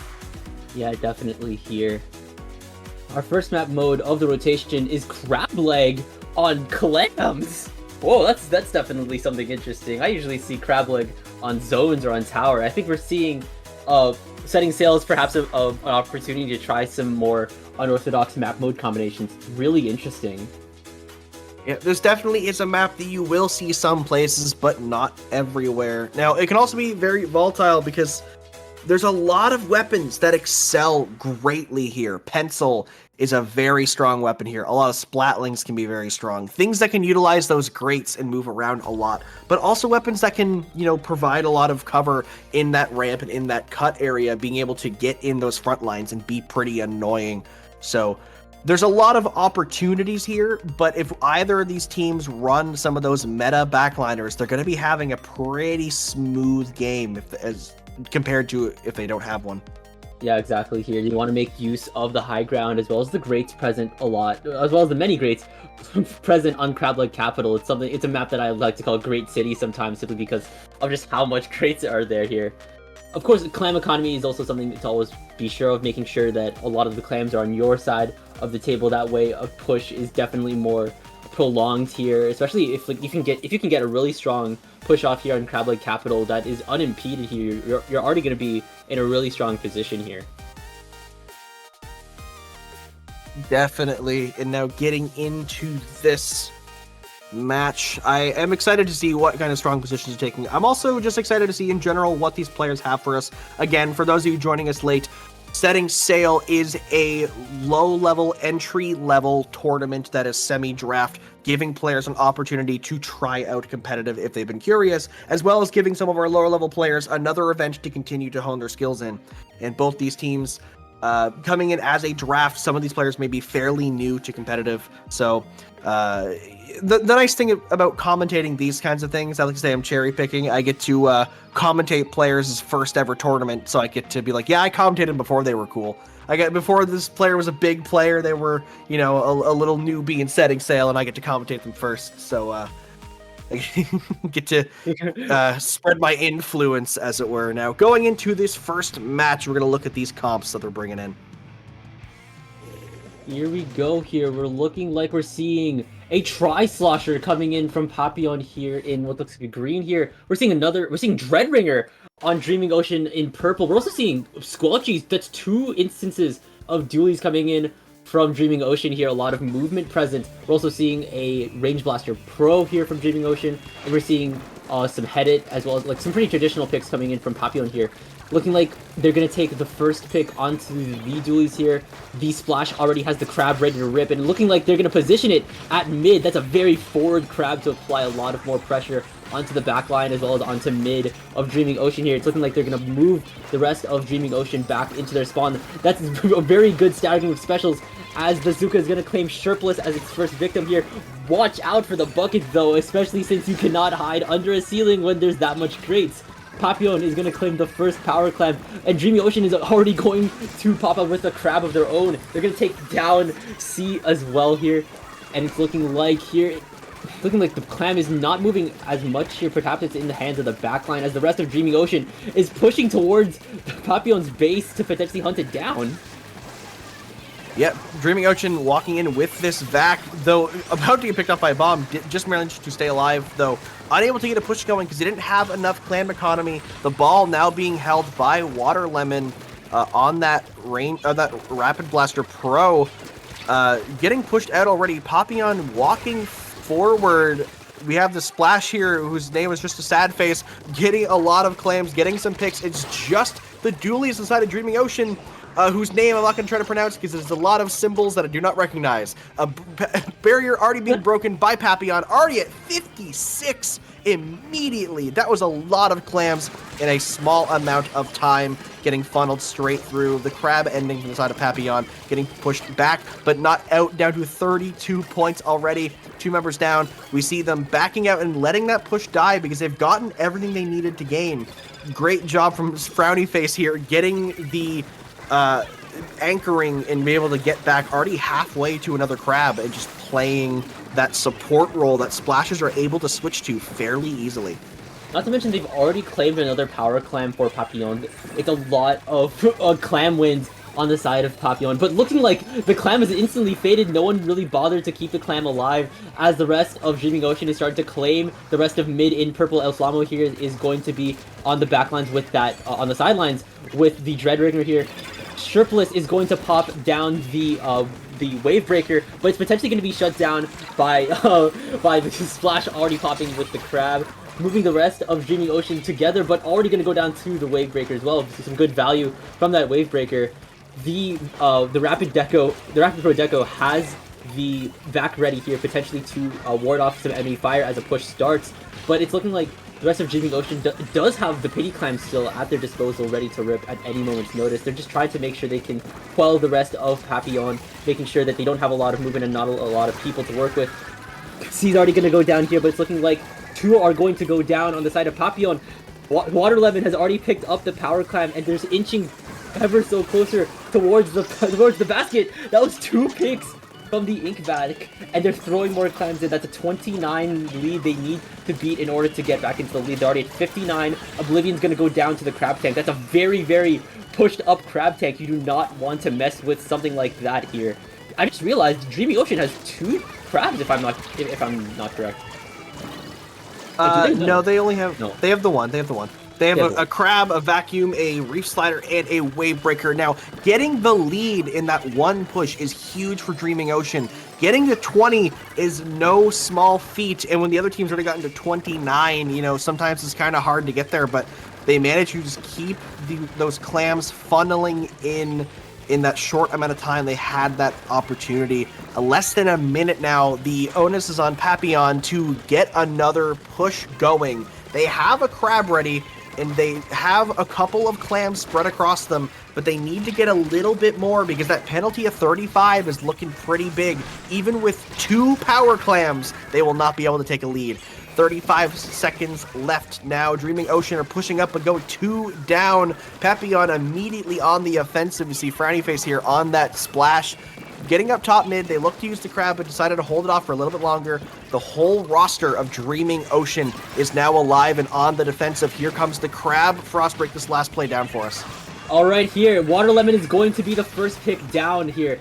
Dreaming Ocean has 2 power clams in their possession here, and they're all posted up at their basket. They're providing a lot of firepower, potentially to shut down Dreaming Ocean as we're going to start entering overtime. Papillon has 2 power clams in their possession as well. It's looking like the Inkjet has been popped out. The Reef Slider's gonna come in from Reef Slider. Oh, they broke the barrier again. Papillon just needs to get this last power clam in, but the rest of Dreaming Ocean is starting to flush the rest of Papillon out here. The bucket here needs to make their statement and make it fast here. They're pushing in. The entirety of Papillon is moving in, and it doesn't look like that's enough time to get the lead back from Dreaming Ocean here. And it's looking like Dreaming Ocean's gonna take game 1 here, Hammy. Yeah, very, very close game.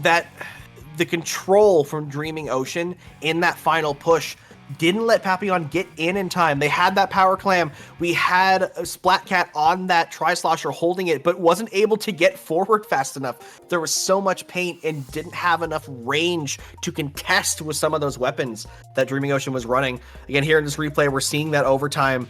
Like they are able to get in and break that basket just in time, but look at how purple that side of the map is. There's just nowhere to walk. All 4 members watching you. Splatcat trying their best, but just can't get close. Those grates are a death plane from Dreaming Ocean.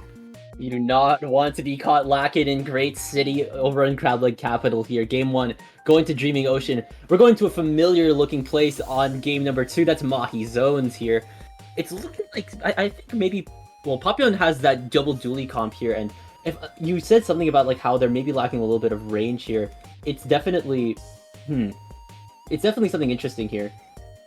Yeah, Dreaming Ocean again with that double dually comp, especially the dually squelchers, giving them a lot of extra range, utilizing that with that Dreadringer and with that Rapid Blaster Pro, giving them a lot of more utility and range over Papillon. But Papillon, they do have such an aggressive comp. They have opportunities once they get in to really cause some damage. And they do also have that splash from Frowny Face, who can use a crab and become a very strong support and anchor for the team when it's needed, when Glack on that head isn't in the correct position to do so. But going into Mahi Resort zones, going to be a very different story because the side of Dreaming Ocean is lacking in paint. They have that Dreadringer, but a lot of their other weapons aren't great in the paint department, whereas Papillon have a fair bit of paint and a lot of kill power. Exactly here. It really kind of just depends on when the water starts to drop, because that is obviously where the action starts to heat up. A lot more space to play around here. We're seeing Glack go on to a Jet Sculpture here. That's something very interesting. And now Dreaming Ocean switching from double dually to double bucket here. We're seeing Water Lemon onto what was that, X-Blosher Deco. That's pretty interesting here. Splashdown, something pretty good to cap zone here. We're seeing two splashdowns actually as we see Lunonis switch. That's not Lunonis, that's what was it? We're seeing someone switch. We're seeing Sherpless switch onto the Custom Blaster in order to have two splashdowns here. That's six splashdowns on the side of Dreaming Ocean here. Papillon's gonna take the first zone. Actually, no.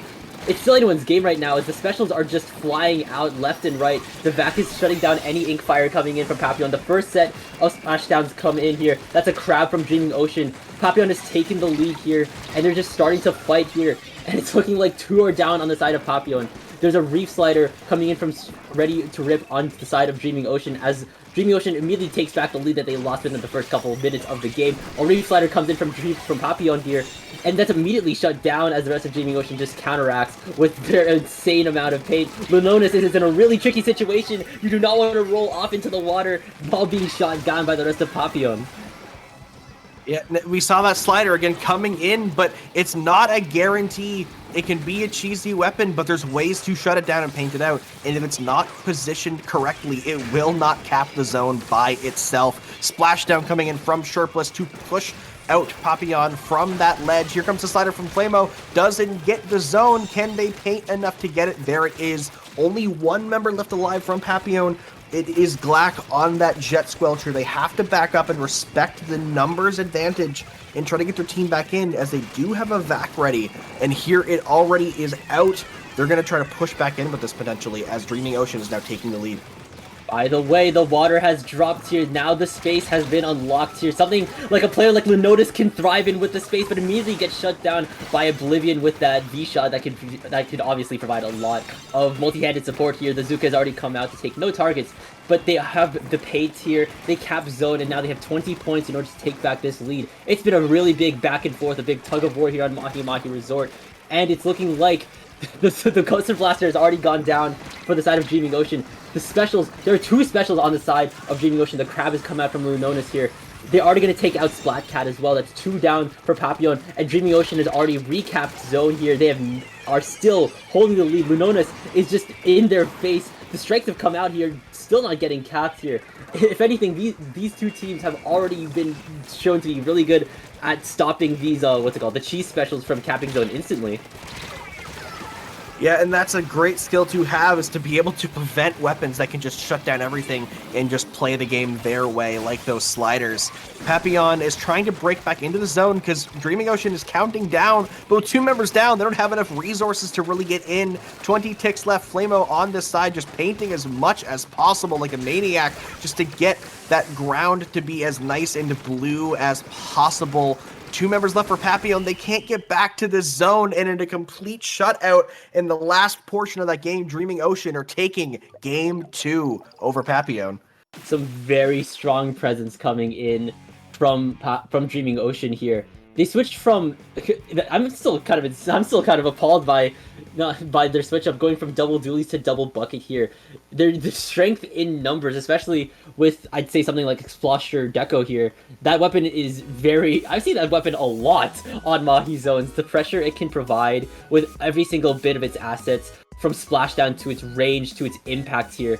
Lots of fight here, lots of potential here coming in from, from Dreaming Ocean.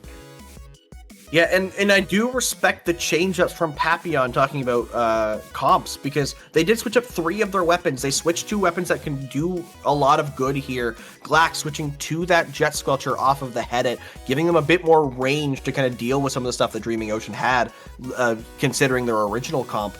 Splatcat switching to that Dreadringer to give that Reef Slider cheese and also more paint and Frowny Face on that T-Tech, because those strikes can be oh so good on that map when you know how to use them. But Dreaming Ocean, they do take the set. I do believe that does push them into silver bracket, unless there's some weird tiebreakers I don't know about. Papillon still have a chance to prove themselves here on stream. This match is going to be played either way, so they have to have a one good last hurrah before going into the group stage. Going into our final match of this block and of this stage on Inkblot.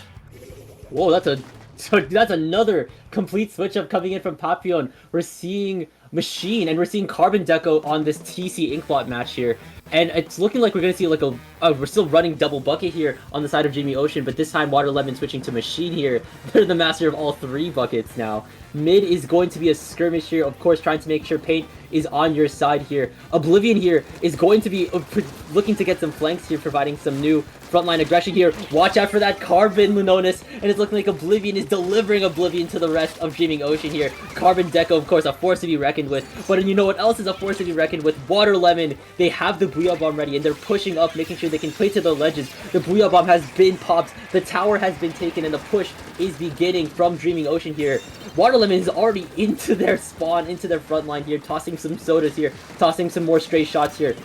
Lunonis has already popped the crab, and that's already a really good thing to hold this anchor down. And we're going to enter another Sisyphean zone, in my opinion. You do not want to get this boulder rolling down here. You want to watch out for Oblivion here. Lunonis shutting down Oblivion even when they were trying to flank, and the rest of Dreaming Ocean is now rallying to Lunonis as the tower pushes into their spawn, into the final checkpoint of Inkblot Art Academy.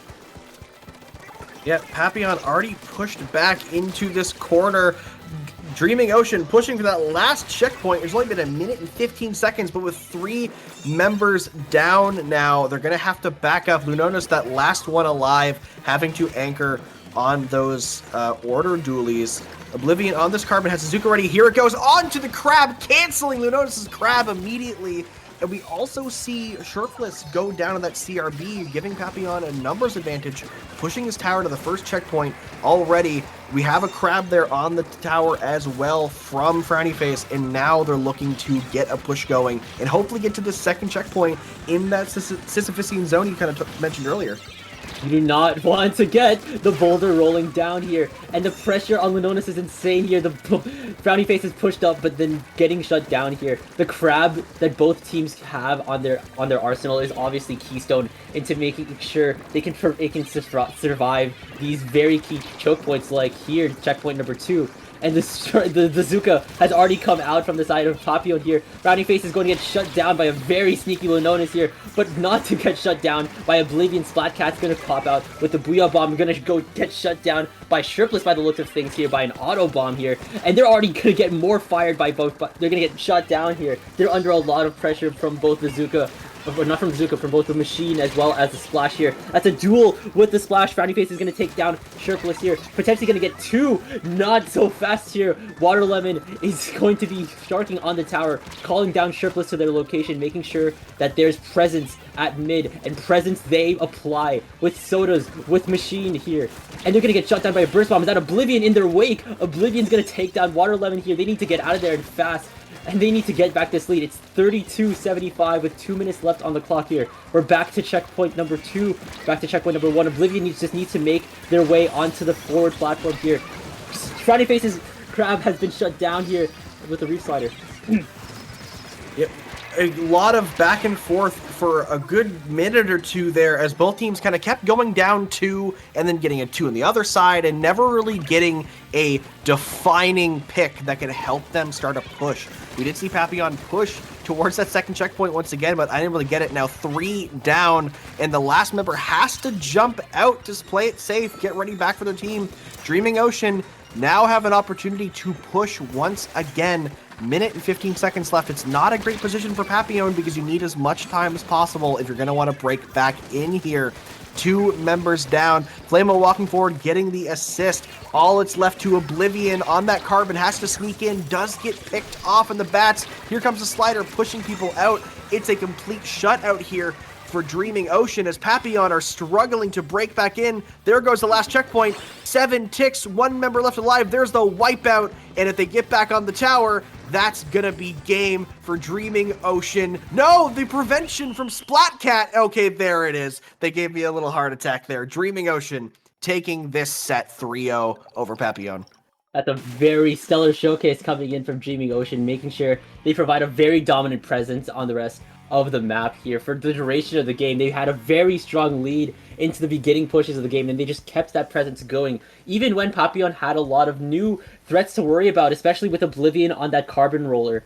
You do not want to keep a carbon roller unchecked here, and check it they did here, and they provided a lot of more pressure onto the rest of the backline of Papillon. He had Lunonis, a lot of pressure with the crab here, Flammo with that reef slider, making sure that no one is alive to stop their push here. And even if they're in a do or die situation, Splatcat jumping onto that tower here, they stick the landing and stand their ground to take game 3 in their set and enter silver bracket here.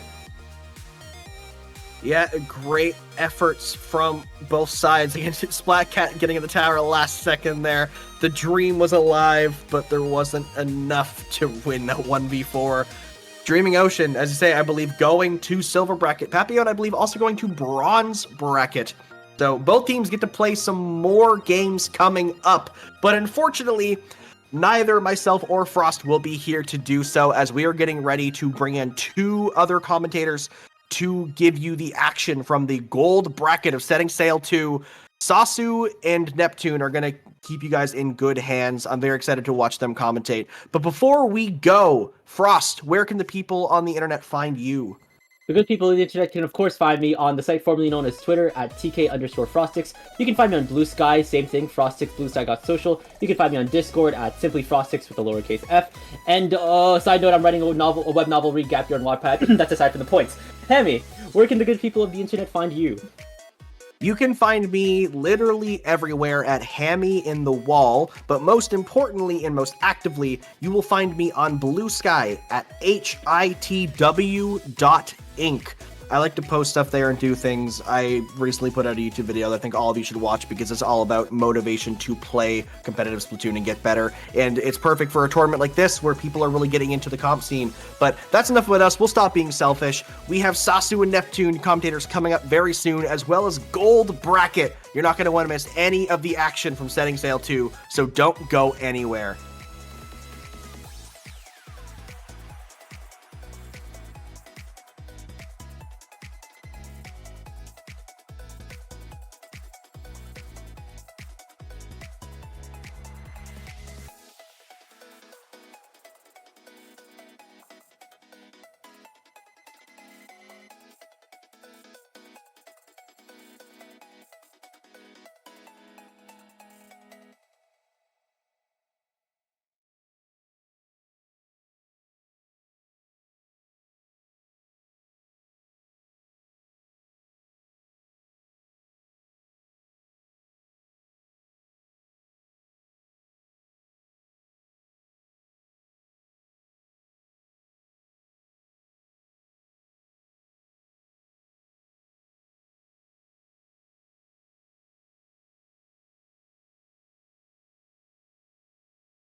Hello, everyone, live on twitch.tv. We are coming at you live with Setting Sail number 2, Under Pressure's monthly semi-draft tournament. You can sign up as a lone sailor or a partial crew here.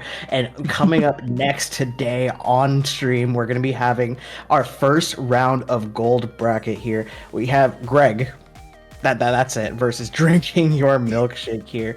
And my name is Neptune, and I'm joined here by Sasu. Feel free to introduce yourself. Yeah, I'm Sasu, and I'm really excited to get into this with you, Neptune. I remember that I was commentating for Little Squid League I think maybe a few weeks ago or so, and one of the teams in the top bracket was able to pull off this huge reverse sweep, and they were the champions of this. So I'm excited to see how these teams are going to get into it here on Undertow. We're seeing these loadouts here. Nothing too unique from what I see, but yeah, we're gonna get into Tower Undertow. Yeah, Tower Undertow, definitely a more interesting tower control map. It's definitely played more in a sense of you gotta control at least one side and then also secure the other half. So you're gonna be fighting for both these sides right here. You already see the strikes come out here. Next gen looking to make a move with the machine right here. We already have lots of space taken, but no picks already. It's already some fights, some missiles coming out here, and already 2 down on the side of Greg. Yeah, one thing of note here is I feel like when it comes to tower, you're definitely going to see fights off the top and people just saying, let me get the other people down and then we'll get into it, so to speak. Enough people down. So, of course, you have drinking your milkshake already starting on their points, making their way to the second checkpoint there, though they are contested by this Crab. Who's able to get picks. It seems as though Greg really throwing a lot of their specials out, taking that tower back to push drinking your milkshake back. And I'm seeing also we have that machine I wanted to note. So we might also be seeing some GG strikes, but for now, it's just fights, and 2 going down on the side of Greg. Yeah, it's really unfortunate there. I saw what the Splash was trying to do, trying to get a good shark play right there, but unfortunately, it did not work out for them. But hey, it's going to be trade for trade, blow for blow. Both these teams are going back and forth while the tower makes its way to the second checkpoint right here. The second checkpoint can be a little bit difficult here, but if you do have the numbers and you have the resources, you are able to break through it right now. But with these missiles, the constant pressure, the tower is not able to just get through here as well. If you see Lavender here on this Nautilus looking for opportunities to use the splashdown here, as well as secure the picks here, looking for one more. We do see Mr. 4 over there in the corner. Oh, unfortunately gets picked out here. Lavender is going absolutely insane here, and that second checkpoint is going to break here, Sasu. Yeah, actually, also of note that I wanted to point out, I believe Team Drinking Your Milkshake making their way now to 30, a little bit contested here, bringing out those strikes to try and take that space and also get down this crab that's contesting them here. Drinking Your Milkshake, we were talking about resources before, Neptune. Resources-wise, Drinking Your Milkshake does not have a cooler, I believe. They've opted to go coolerless here, so they're definitely going to have to push into this aggression, which we can see they've been doing. They're very much so trying to push Greg up to their own spawn. You see Lavender here on a bit of a kill streak, really taking no prisoners, but they do go down, as well as another one of their teammates, meaning it is now time for Greg to pop their specials, take this space, and see if they can get a push out of this. Yeah, just now, Greg was able to touch that tower and get their first point on the board right now. It's just very difficult to push up into a team that has a lot of scary weapons. Machine, the Nautilus right here. You do have some range here with the Forge Pro and the Flings are providing that paint right now. You just need to get that snowball, get these picks right now. And as you see right now, this is exactly what Greg is doing right here. While they're not getting exactly numbers, they are getting some picks here, but they unfortunately need to back up here. This is a really tight game right now, and situation is you're going to be in the back foot and you need to find a way forward if you are Greg. Yeah, interestingly enough, I think there might be an issue here in terms of like capitalizing off picks or maybe even getting them. As Greg is the team that has the cooler here, they should be able to get all coolered up, make their push, not really worry about getting down. And it also means that they're going to get more they get more out of getting those picks because the other team stays down for longer. But in not getting those picks, in kind of trying to take this space, which they're constantly doing, it seems as though they're just not able to move forward with the resources they have at hand. Of course, these tri-strikes, once again getting out, there's just so many specials and a lot of coordination that's coming out here in terms of fighting that's making it so that, you see, Greg is having to push back all the time. They're always on the back foot and trying to escape and take this space, but it seems as though they're just struggling in terms of getting it done. But, you know, drinking your milkshake without that cooler, they're all aggression. And we've just been seeing between Lavender and we have this bucket here who does go down. They're able to just keep them at bay despite having this, despite having all of these people up here. This is probably looking to be one of their final pushes for Greg.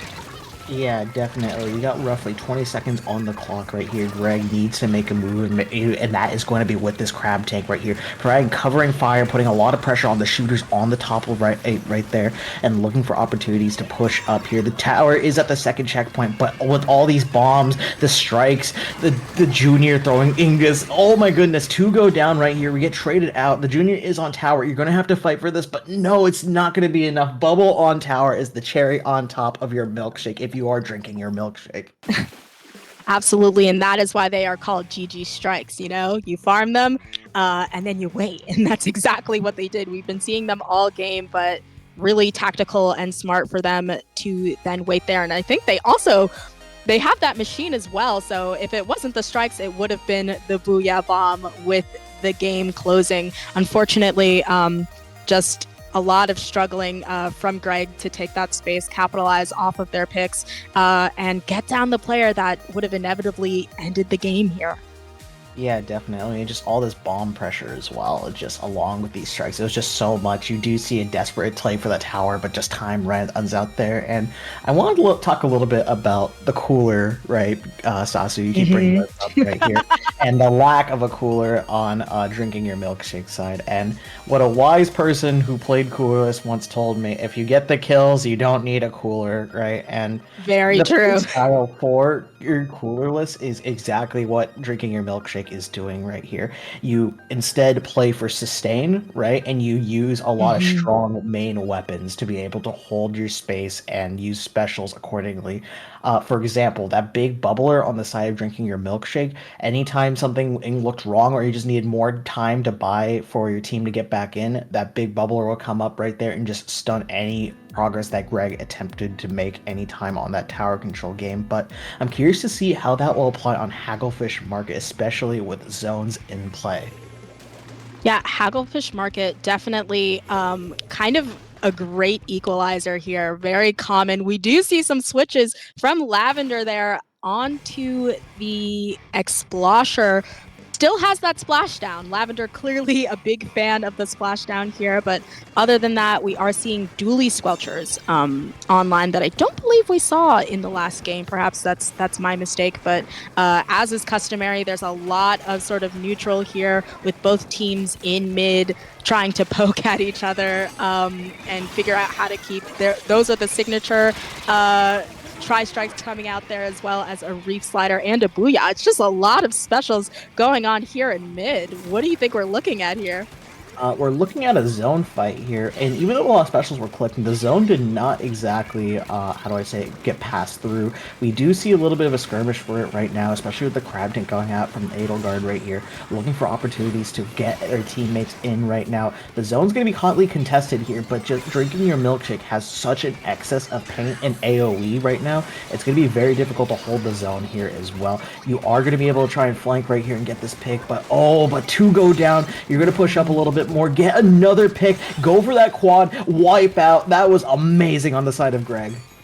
Yeah, that's a very hype wipeout. I'd love to hear the comms right now when you hear all those people go down, especially considering last game. And one thing about Hagglefish, it can be it can be very easy to lock out a team when they don't necessarily have the retake. But one thing about this team, they do indeed have the retake specials. You see they're already down into their court after getting a pick. 3 down on the side of Greg with only that forge remaining, but they do have that Booyah Bomb, which they might use to take the space. We'll see how they decide to use that here. And now it seems as though in just a moment, the tables have turned, and now Drinking Your Milkshake is trying to push Greg up to their own plat.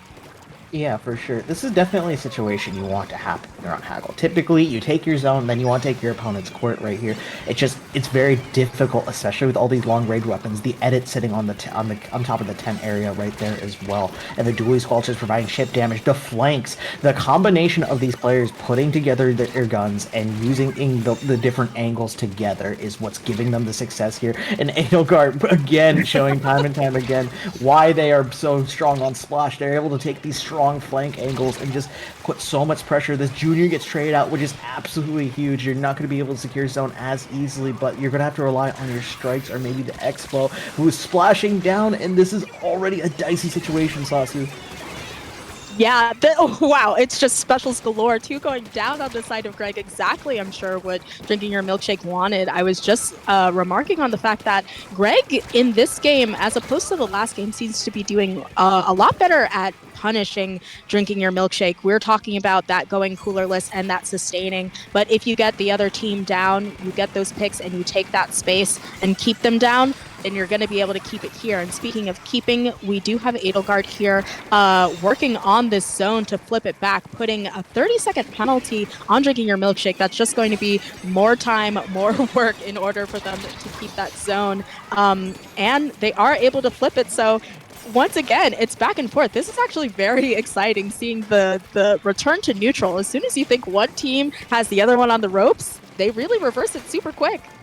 Yeah, for sure. And it's definitely a really engaging back and forth here between both these teams right here. You see one gets an advantage. The zone could potentially flip the lead. It does. Now the zone is going to be under hot contention here. We see Splashdown. We see Crab. We see all these resources being used to try and cap zone. But unfortunately, Drinking Your Milkshake is going to be able to keep it here and kick down their points little by little right now.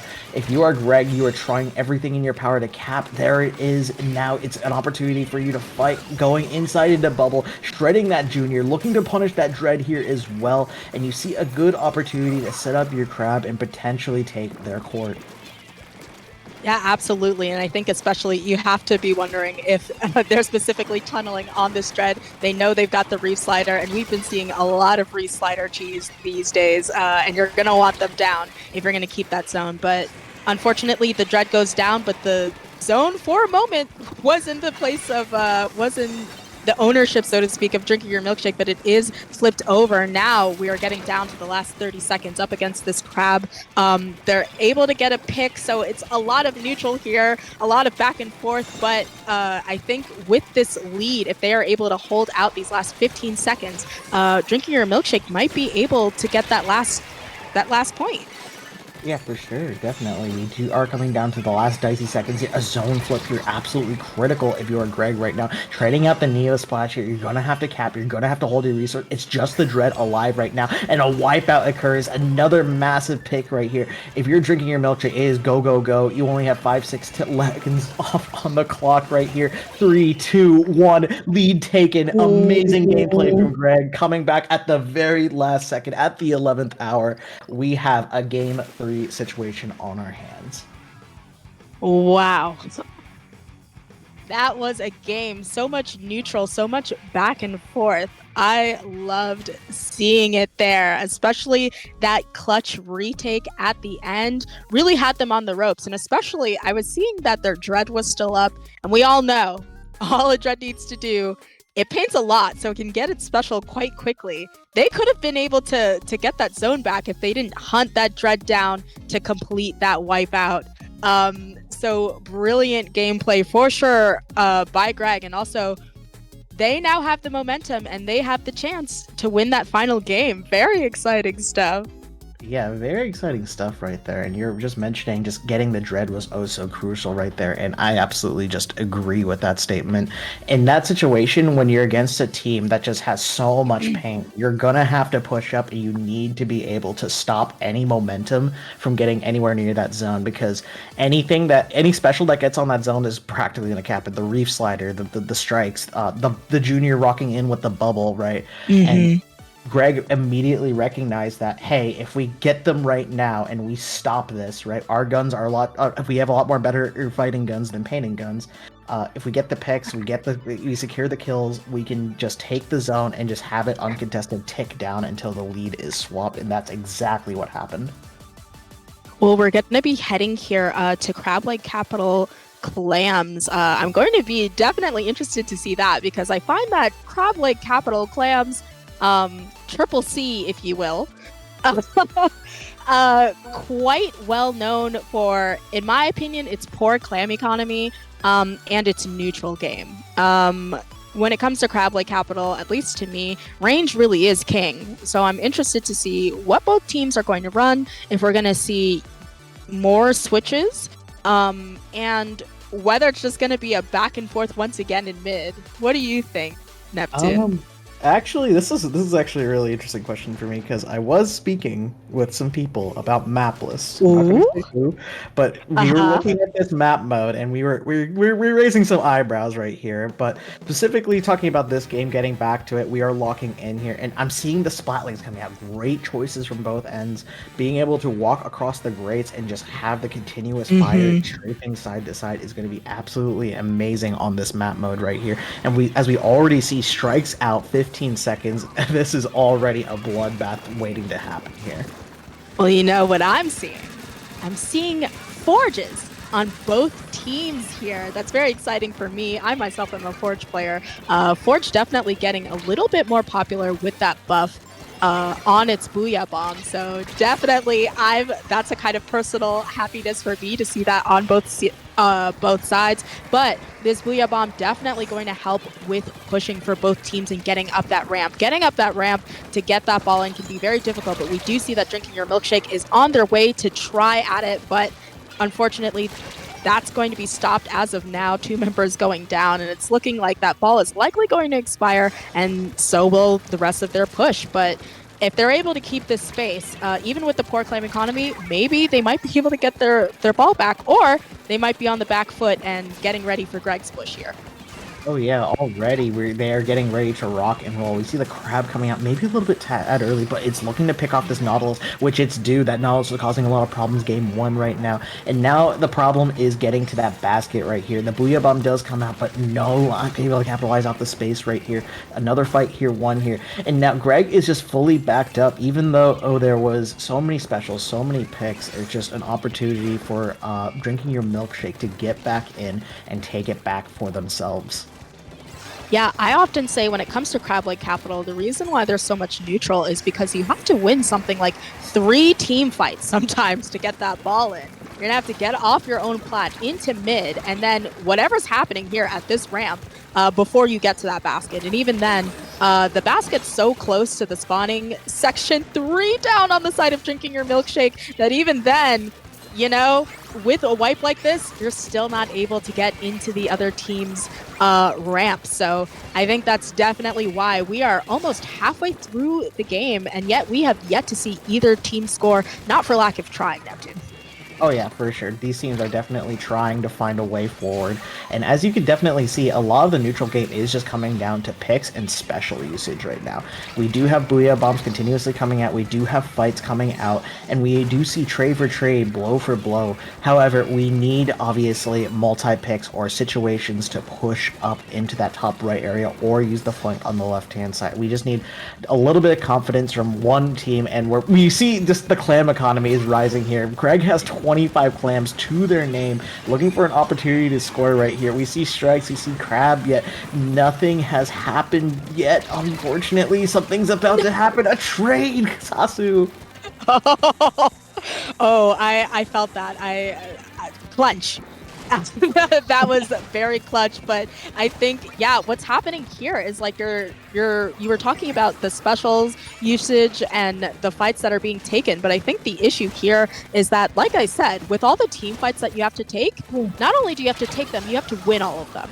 So if you're able to get that many people down, but speaking of winning all of them, they have won enough on the side of Greg to get that ball in, but they are going to want subsequent clams in there. Unfortunately, their clam basket will close, which you do not want to see if you are Greg. As much as it is nice that they have opened the basket with just over a minute to go. At the same time, you have now given a free pity clam to drinking your milkshake. And on a map that has such poor clam economy, you do not want to give them a free opportunity to put more points into your basket. So hopefully that doesn't come to bite Greg in the behind here, but they are mounting up their defense, making it difficult for Drinking Your Milkshake to not pass past that mid section there. And yeah, it's just going to be fights and a lot of defense for Greg. Fights and a lot of defense here as well, but you're going to have to get through this Booyah bomb here, cutting off any entryway from their teammates to help out this Flings a Roller, who does get picked off right now. But you do go 2 down in exchange here. You're going to force to make a play, and unfortunately, you're just going to leave your Nautilus alive, and now you're going to be hunted down by the rest of Greg right now. So they're forced to jump back here. 15 seconds remain on the clock, and something needs to happen. Otherwise, Drinking Your Milkshake might have to, well, drink their milkshake. Drink their milkshake indeed. We have 7 seconds left, but they do have their power clams online, meaning we are going to be forced likely into an overtime position here. Greg is really going to have to focus on their defense to make sure they have people go down. 3 down, just this crab alive. The barrier does go in, and they lost the lead due to a single clam just hastily tossed in there. And it is just by 1 point, 1 clam, that Drinking Your Milkshake is able to take that win and thusly this set. Yes, definitely. Congratulations to Drinking Your Milkshake being able to move on to round number 2 of Gold Bracket here.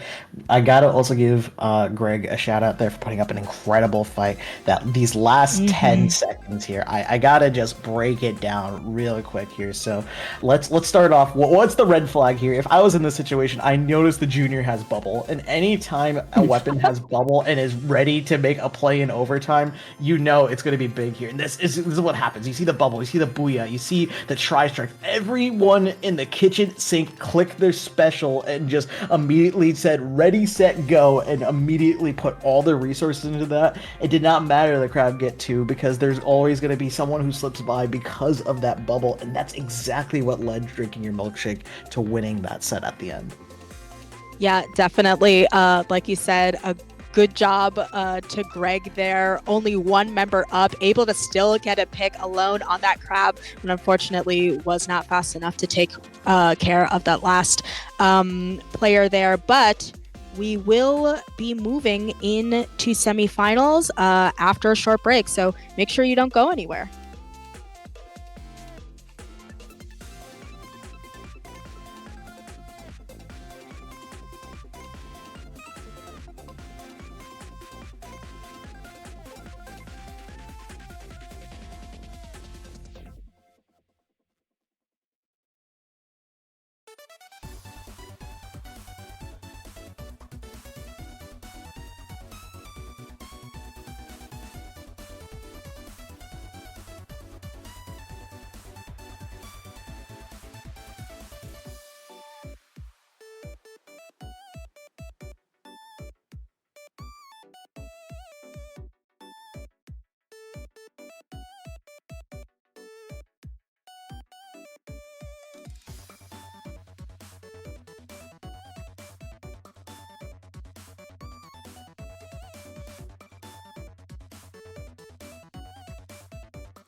Hello, and welcome back to Setting Sail number 2.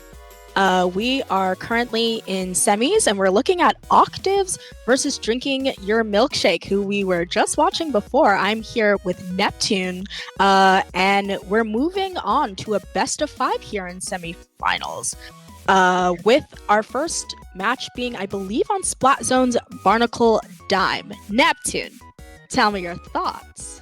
Okay, Barnacle and Dime. It's zones. You know, this is a pretty popular zones pick for basically all levels of play. I think one of the big issues a lot of teams struggle with, I feel, are just breaking out of your spawn. Like, it's very tricky, I feel like, for some teams, because obviously the general order of things is getting your side painted, then getting your plat back, and then getting to zone. A lot of teams either try to skip steps or just they stagger in situations that are just very difficult, and Barnacle just basically amplifies mistakes made on your end. So the team that is better at the punish game, in my opinion, is going to be coming out on top at Barnacle and Dime. No, for sure. I particularly do not like playing on Barnacle and Dime myself zones for that very reason. This map mode can be extremely punishing, especially if your team gets wiped. Not to mention, it's a massive map. So even if you do get wiped, the amount of time it takes you and the amount of team fights you have to take in order to even just get into mid to that zone is going to end up being a lot. Like, you have to drop off, take that fight in your court, take back your plat, and then make it into mid. That's like 3 full fights. And if you're all the way back there, if the other team has their zone at about let's say 15, the game is practically lost. There's just not enough time, even if you were to wipe the other team in order to get back into zone. So yeah, this place can be extremely punishing. And when I'm playing here with my team, I always say, listen, we just cannot wipe. We need 2 people alive. You need to be playing that sustain game, and make sure that you're ready to fight. But if the fight doesn't go your way, not all of you can go down. Oh yeah, for sure. You definitely need a sense of discipline, as what I like to call it here, just to make sure you live long enough to have resources and the numbers to be able to push through. And immediately something that jumps out to me on Octaves is the Carbon Roller. Always iconic and useful for using those flanks here. A double swim speed. They are going to be a rat here, Sasu. Oh my gosh, that is not what I want to see when I open up my loadout and I see what the other team is running, that double swim seed. And I always say, like, a Carbon on Barnacle can be like a kid in the candy store. They've got those flanks. They've got a lot of the space where they can just jump scare, pop out of you, camp these ledges here, as you're seeing. Of course, we have a crab out from Vita Boy here, going down though. And now Octaves. going to be a bit on the back foot. Even though they were up in the plat, they have their pencil here kind of making sure that their team has these jumps to come back and keep holding this zone, which they're already halfway through their points.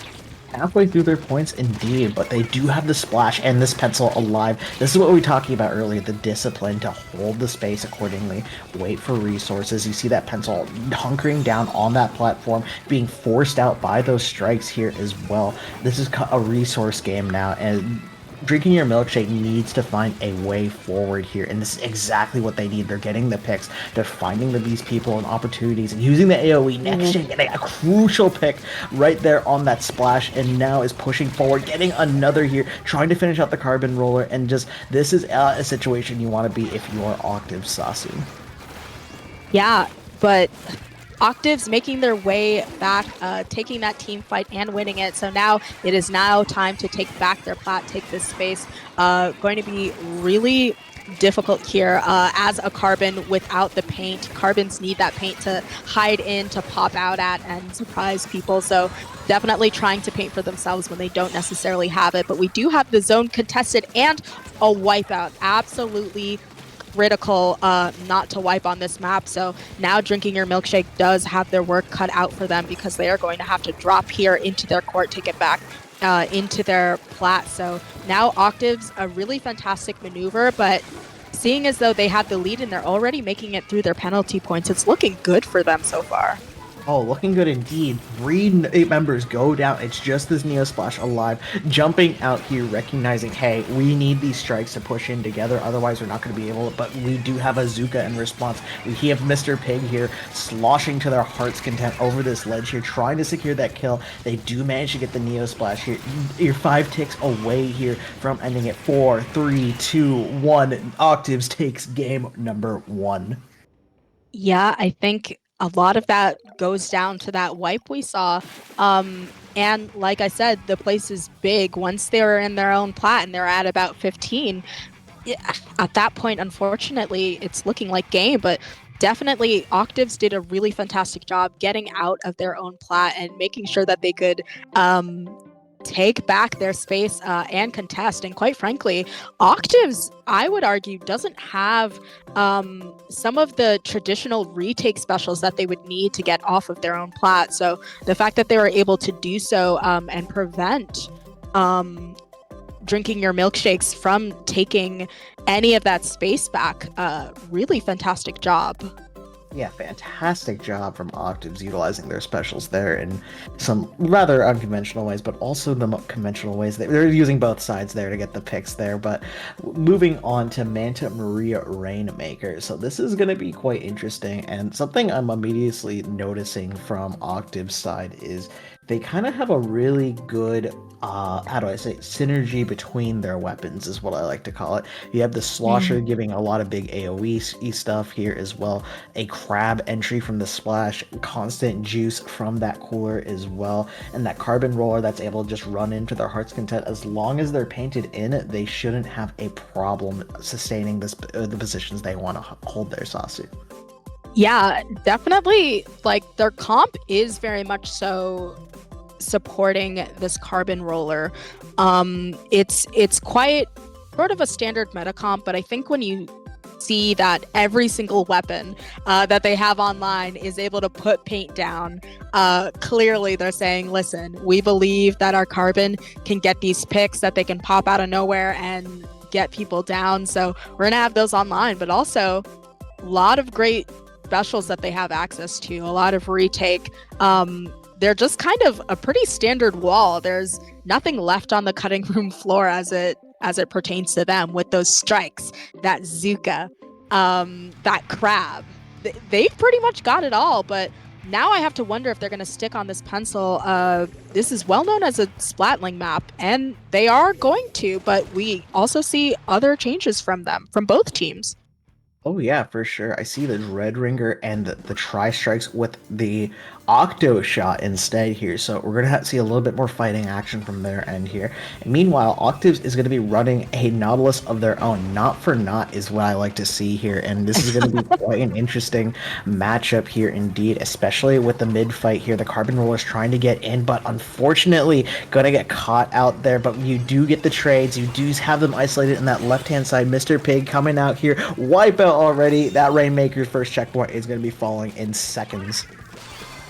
Yeah, and fall it did, breaking through that first checkpoint, which is like the first wall you have to get through. I feel like once you get that checkpoint broken and then subsequently touch it, wow, that was almost the world's fastest game there, but they are able to run it all the way down to 1, which means that essentially Drinking Your Milkshakes is going to have to KO if they're still going to win this game, which is a tall order, seeing as though they didn't even have the opportunity to even try for the check. They immediately wiped, so now they're going to have to regroup and figure out what it is they're going to have to do against the other team in order to get a push going, because right now all of that happened essentially within a minute. So yeah, they've got a tall order in front of them. A tall order, but not an impossible order. As someone who has been in this situation and has clawed in their way out to a knockout, it is very much doable. You just need exactly all the cards to line up, and now you are slowly getting there. You are getting these marks, you're finding these positions, but this Carbon is another solution that you have not accounted for, and that leads to another wipeout here. We're going to see Roselli? Is that how you say it? Yeah, Roselli is going to be moving up here. Oh, shooting over that wall. That good old Carbon trick over there. That's going to be moving up here. We see the Zukas come out. We see so much pressure. That Rainmaker is going to be able to fly on over here. 1, 2, 3. That is it. A knockout here on the side of Octaves. Wow, an extremely dominant game. Drinking Your Milkshake did take some time to kind of fight back and say, whoa, we're still in this game. And they had a pretty healthy push, but I think we can all argue the issue here were those wipes. They were able, Octaves able to really gun down and smother Drinking Your Milkshakes for most of this game, making it pretty impossible for them to stave them off once they were already forward. And you know, just offense. They were able to set up their pencil to get them to victory.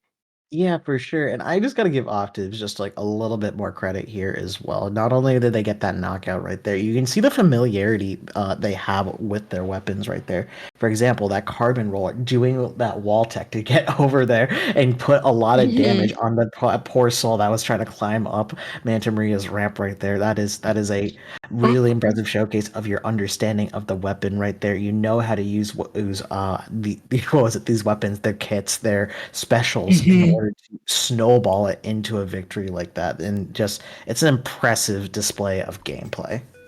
Yeah, I can see why it is. They probably choose based on what I see from their comps to set up this Carbon. They definitely know what they're doing, and we saw that in the last game. But we are going to be heading into Mako Mart Tower, and I think when we all think Mako Mart, at least for me, I always think AOE. It's got these stacks. It's also Tower. And with a blaster, a slosher, you can slosh over those tall stacks, and you can take a lot of space. So you think we're going to be seeing any switches to blasters, AoE? I'm certain we're going to see a return of that Carbon, but I'm interested to see what you think we'll see run here. Yeah, it's very interesting because you mentioned AoE, and immediately my thought came to Drinking Your Milkshake's weapon pool, right? They had shown they had an Explode, they have shown they had a Dread, and they have shown they had a Machine. So I'm expecting a slosher of some capacity to be coming out here. Which one will yield different strengths and weaknesses, just to be able to play around the stacks right there? Because if you pick Machine, well, it's going to have a little bit slower of a kill time, but it does have these giant hitboxes that are really easy to have. Dread provides a little bit more paint and just doesn't have too much of a use for their special here, especially since it's going to be tower control instead of zones. But hey, we'll see these comps coming in live. Sasu, take us in. Let's see. We do have that Nautilus, which is something that I was looking forward to, and you called it. We see the machine, and we see this Explosher here, as well as, I think, 2 sources of GGs. We've got those GG strikes, as well as that GG Booyah on the side of Octaves. And really interested to see this Nautilus here. Splatling's infamously not great here due to the stacks and the need to drop your charge when you're climbing one of them, but clearly it's no problem here. They are able to get that wipeout. Not to mention having a Nautilus, you can bank that charge and just swim up, and they've got the splashdown. If you're gonna drop from there, you have a splashdown maybe waiting for you with one of those residual fists there, but you see drinking your milkshake now kind of in crunch time, really have to throw whatever they have at the tower, especially because Octaves, yeah, it's just a lot of back and forth. 2 down already on drinking your milkshake. Now we've gone to a bit of a place where we're more neutral, I'd say. Oh yeah, for sure. It's definitely gonna be a little bit neutral here, but something I'd always keep mentioning every time there's a tower map is whoever's riding that tower, they're slowly getting a bit more special here as well. That is the passive special charge of this mode here, and can lead to snowballs here as well. So you're gonna have to find a response in quick, and that's exactly what drinking your milkshake has done right here. That Booyah Bump unfortunately gets shot down in the sky. The Zuka, the pencil, everyone, and the kitchen sink was tossing everything at it, and managed to get 3 down here. This is gonna be an opportunity for Octaves to move up here, Sasu. Yeah, unfortunate rock, paper, scissors there where, you know, one of them picked scissors and the other was paper, and that paper was the Booyah. But we do have this crab out 2 picks, and already drinking your milkshake. Still no points on the board, but they are throwing everything they can special-wise at the other team, trading, but still 2 down, and they're going to have to rush this tower, figure out what it has to do, and even with, like you're talking about that special charge, when you're in the lead here, that passive special puts you in a better place than your opponent. So they are already down to 15 and they're back. So now we're just kind of looking at team fights, who goes down to see who's able to take that tower and continue their push. Drinking your milkshake halfway through the game here is definitely going to have to get themselves together, figure out what it is they're going to have to do to push to get Octaves on their back foot, but it's not going to look like it because they're already ticking down from that 15 on their last checkpoint. Lots of fighting here and triple down. Wow. Wow, indeed. Here, you're just a few more points away from check. You got the jump in on tower. The Explo was trying everything, but it's just not enough here. Drinking your milkshake was definitely a strong team. They just had to run into the Titans that were Octaves here. That takes the set 3-0. They're going to be moving on to grand finals here. Yeah. I mean, quite the dominant game, I believe, drinking your milkshakes. Unfortunately, not even able to get points on the board there, but you know, Octaves clearly was a strong team. They always had those specials ready. They were winning a lot of their 1v1s. And we were talking about their specials before. Their specials, of course, except for the pencil, is just all offense. Zuka, crab, splashdown. It's all based on taking space and getting picks. So just by staying alive there, maneuvering, they were able to keep drinking your milkshakes on their back foot practically the whole time, leading to a solid sweep on the side of Octaves. Yeah, for sure. And just checking in here on bracket, we are going to be having grand finals soon. So sit back and relax, grab a quick snack or a drink of water because we're going to be having grand finals coming on soon. So see you guys soon.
All right, and we are back after that short break here. Setting sail grand finals. We are coming to our final destination here with Octaves and Silly Billy Central on top of this boat right here. My name is Neptune, and I'm joined by Sasu. Yes, excited to see this grand final and who will be taking the second Setting Sail Championship. We're looking once again at a best of 5, starting off with Clam's Scorched Gorge. And this is a pretty standard map, I find, that you're going to find in competitive Splatoon. But at the end of the day, we just got off of watching Octaves and their supreme amount of pressure and aggression. They are our first seeds. I have to wonder how that's going to translate into Scorched Gorge Clams. Yeah, so by the way, me and Sasu were just eyeing bracket here. We noticed Octaves were seed 1. We also noticed they only dropped a single game throughout the group stage here as well, and haven't dropped a game in bracket yet. So they're looking to be a very strong team and being favored here. However, Silly Billy Central rocking the classic Splat Tim with 2 thumbs up on their logo. I gotta give A+ effort right there for that logo right there. They've struggled, they climbed, and they got here, and now they are ready to rock and roll. I'm curious to see what comps they'll be able to bring and exactly how they're going to be able to counter Octave's help, because you see how well it complements the Carbon and allows them to move in as necessary. So you're going to have to be aware of this Carbon as well as find ways to deal with it so it doesn't get out of hand here. Yeah, especially on a Scorched Gorge where both Suka and a Carbon can be very strong. But Silly Billy Central, they're still in it. They've made it to grand finals. Upsets happen, and quite frankly, I don't know if I mentioned it. Did I talk about how I was looking at LSL and I noticed I was watching LSL and we had the third place match, seed I think 3 up against seed 13, and there was an upset in a game 5 where the previous champions of Setting Sail were able to get that game over that high seed. So you never know what the champion is going to be like coming out of Setting Sail. Both of these teams going to be fighting for it. We once again see that Carbon, and on the side of Silly Billy Central, we've got a pretty standard meta comp there. So we're going to be looking at quite an interesting game that will be very, I'd argue, kind of skill and mechanics based on their comps. Oh yeah, for sure. Definitely going to be a lot of skills, a lot of mechanics here. We have seen a lot of 1v1s, and winning those 1v1 is going to be very strong. But yet again, there are 4 players moving up around the map, so there are going to be opportunities to also play for team fights as well. But unfortunately, Octaves comes out swinging and just immediately is getting ready to go into that basket. Hardly check 30 seconds here, and they're looking to extend this lead right now. Mr. Pig putting in those clamps, 65 on the board right now. This is just amazing. Ready, set, go start here for Octaves Sasu. Yeah, this is the signature aggression we've been seeing out of Octaves already. 3 that's a wipe for Octaves. Silly Billy going down every single member, and because they just had that ball in, they're now waiting for the basket to go back down so that they can break through the barrier again. So now the name of the game for Silly Billy Central is going to be retake, how they can clean up this area right under the basket. I think that obviously there's a little bit of a struggle here with Octaves in terms of clam economy. They're struggling really hard to keep that open, but as they're struggling to keep that open, Silly Billy Central taking that space and making sure that they can capitalize on that to push them out and end their push. I gotta give credit to Mr. Pig right there, backing up behind top mid to give jumps for their teammates so they can come back here and fight more continuously. But it's gonna be Chicken trying to push up here. They are cooler, so they're gonna be coming back pretty quickly, but you're gonna have to find a way forward right now. We do have a lot of specials online. We see Bubble, it already comes out right now. And there's gonna be a situation where you need to force something to get to the enemy clan basket, and it's just very difficult, especially with these mechanical trades, as you were mentioning earlier. Oh, a splat bomb right to the wall. I'm gonna knock out that poor teammate on 52 as well, but the decap's gonna come up swinging here. Oh my goodness, Sasu, I cannot keep up with what's happening. Yeah, that decaf unfortunately running out of ink at the critical splat time there, which is allowing Octaves to really regroup, make their way back into this danger zone where, it's like having raccoons in your trash can. You're like, get out of here. They're scrapping, they're fighting around, and once again opening up that section. But I think that Silly Billy Central is able to get probably rid of all the raccoons in their trash can here and chase them out. But they are under threat of that pencil. Both teams, of course, having a pencil, so they're going to have to check where it is they are. And Scorch Gorge can be kind of like a mini Crab Lake Capital, where you have to take 8 billion team fights in order to get to that basket. You have to take maybe 2, get past mid here, and then get up that dreaded ramp, which can be very easy to defend. So you're going to be, wow, absolute brazen gameplay here from this Carbon, getting this super hype double here, getting several members down, meaning there's only there were 3 people down on the side of Silly Billy Central, and this Carbon is just insane. Oh my goodness, I'm gonna go down to Chicken Splat Bomb right there. Justice has come back here. This basket might be open, but they might be down and out, but they're gonna be having another opportunity. Another power clamp is gonna be there, and I think what led to those chain of kills was just holding on to all those power clamps, because you're giving away your location as well. So being able to drop those, have just a bunch of clamps in reserve here to push up onto this ramp, this is exactly what you need if you're going to be Silly Billy Central and move up here. You get not 1, not 2, but 3 picks secured, and the basket is wide open right now. You also have no penalty to break through as well, so as long as you're able to maintain this basket right here, you're going to be able to feed clamps and get a lot of points here. A bubble, a wall, all the safety measures here, like an overprotective parent here, to make sure all these clamps get into the basket. This is exactly what you need here, Sasu. No, this is exactly what you want to see. Exactly. They are just 1 clamp under, and they, against all odds, 37 seconds left, they have taken the lead, and now it is going to be Octaves who is going to have to organize once again, get the clan economy on their side, take these fights, go up there, break open the basket, which I think they are working on. They have the strikes out, 21 seconds left. They're able to grab that, get that in, which does give them the lead back. So now Silly Billy Central going to once again have to figure out how they did that last clutch run, and make sure that that basket is able to close so that they're able to trigger that overtime. It's not going to look like it when they only have when they're still fighting and they have that Carbon there, but overtime does trigger, and that Carbon loses its win. Once again, we're having this push up there, one of their members going down, and we'll see if they have enough time to get under that basket and open it when they have that power clamp, but it's not going to happen. They wipe, and that will be time. Wow, what a hype set. Absolutely crazy, Neptune.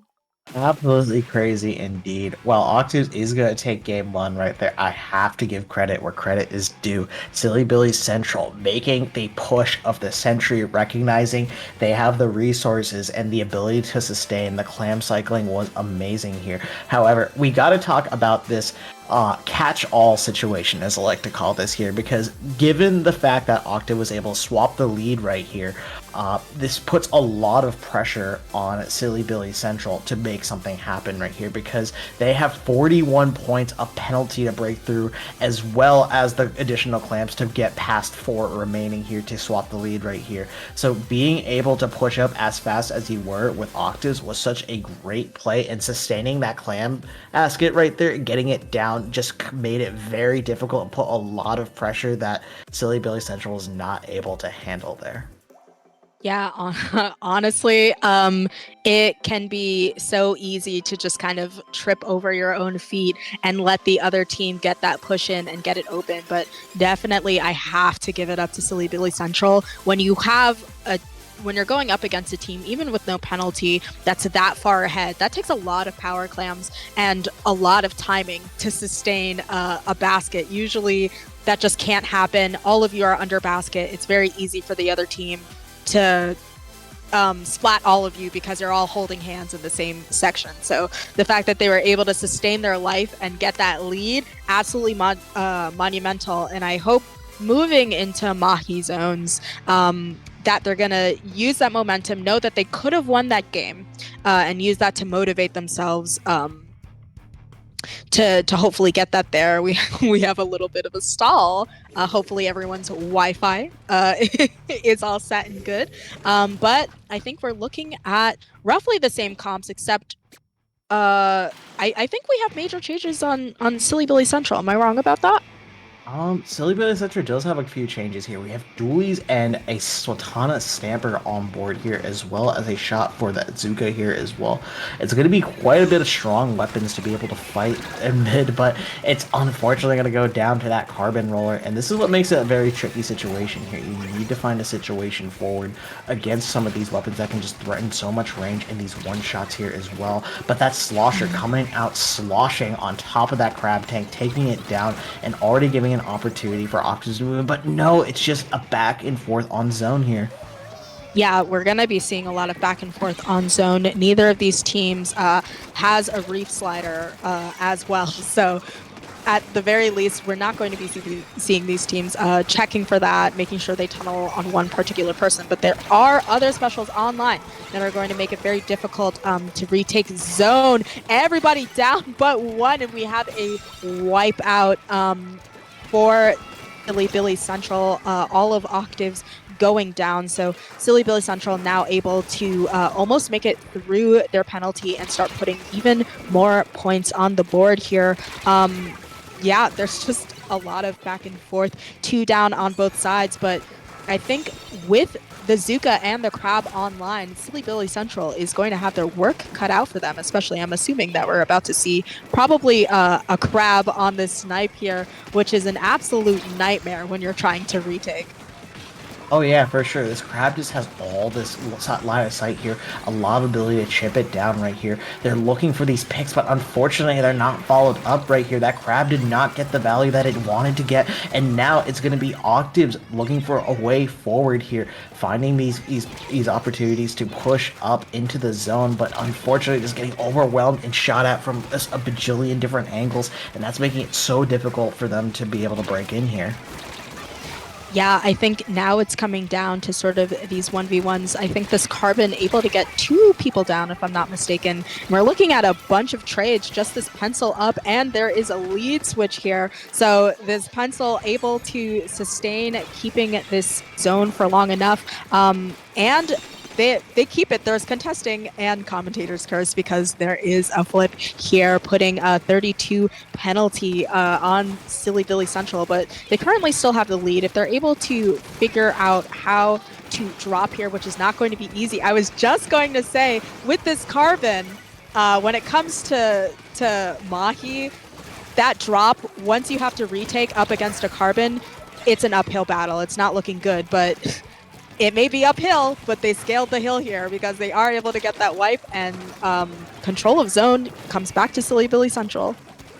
Back into the zone indeed here. Silly Billy is just looking for a good opportunity to lock out here. Hitori taking these strong picks on the Slosher and the Carbon here. These are absolutely crucial picks here. Octaves just needs to wait. They need the resources. They need their teammates. They need something to be able to push the zone here. But we see the Zuka and the Crab Tank get popped up here as well. There's going to be opportunities to be able to move up. But hey, 2 down. That might be the dagger that this game needs to be able to secure this first game. But the Crab making a desperate play. The strikes coming out. Octave still manages to hang on here and look for a way forward. Yeah, don't count them out. There was a lot of staggering happening there, but it seems as though they were able to kind of get themselves together and regroup enough to get that zone. They are already past the halfway point, so they are able to put a significant amount of points on the board. But once again, they're going to be contending with retake a little bit here. With the amount of aggression that's coming out of Silly Billy Central, they're doing a really fantastic job of cycling these specials and also playing extremely patient. Usually you will see on Mahi that once you get a wipe, once you get the other team on the back foot, people will jump onto that plat section, maybe into their court and try and bully them into spawn. But Silly Billy Central has been very patient, but maybe to their own detriment. They do get wiped, and now it's going to be their turn to figure out how to retake with a Carbon on the other team that is waiting for them, no doubt, underneath that ledge. Oh yeah, for sure. The Carbon is waiting somewhere, but no! Immediately getting shut down by that crab cake. You do not have your stamper for this moment here as well. So you're gonna have to just hope for way to get onto the zone here. A few more ticks here. It's getting contested. You see these picks coming out right here. Silly Billy Central doing everything in their power to cap the zone. On top of this, Carbon trades left and right here. The zone is still not capped. They need to cap it soon, otherwise overtime's gonna be over. Strike secure here. People coming up on the zone. Picks left and right, and Octaves manages to squeak out that win by the... I don't even know. Once again, Octaves able to steal a win right out of the clutches of Silly Billy Central. You see that just like last game, they were on the ropes. It was not looking good for them. And at the last second, they are able to coordinate, and with a very strong hold here, almost lost that zone and would have had quite a lot of penalty points to make it through. But through, honestly, their 1v1s, their mechanics, and the fights that they took, they were able to hold on to this, because you see two people going down, but critically, with the people who were able to come back up, I don't know if they were necessarily coolered or what that was, but they were able to win those team fights and keep that lead. That is going to be another win for Octaves, and that is absolutely major. But we will be heading here. Yes? Absolutely major indeed. I was going to say, please continue, please continue. I was just going to look forward into Shipshape Tower. What are your thoughts on this map mode? Because I know I have mine. Shipshape TC, this is Snowball the video game is what I like to call it here, okay?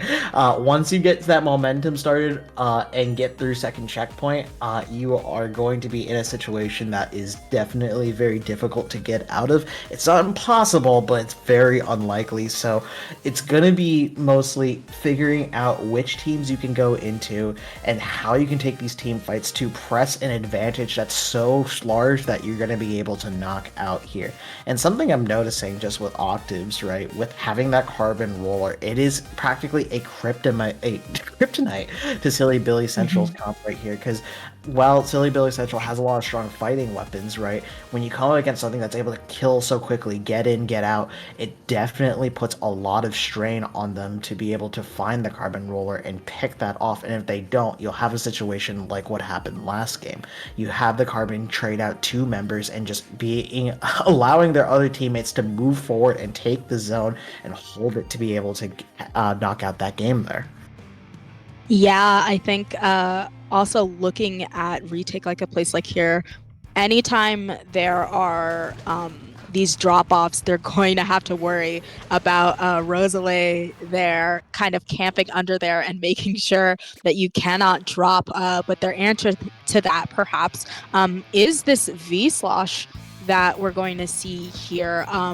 Once again, kind of a meta comp, no changes, I believe, on the side of Octaves, so they're going to have to bide their time, make sure that they do not wipe here because of the snowballing nature of this map mode. It can be very easy to just go down and stay down, so we're seeing this skirmishing, we're seeing these fights, and both teams kind of seeing if they can get the picks first, and then they'll start to push the tower once they've secured enough of the team down, which might be right now since two members go down, I think, on the side of Silly Billy.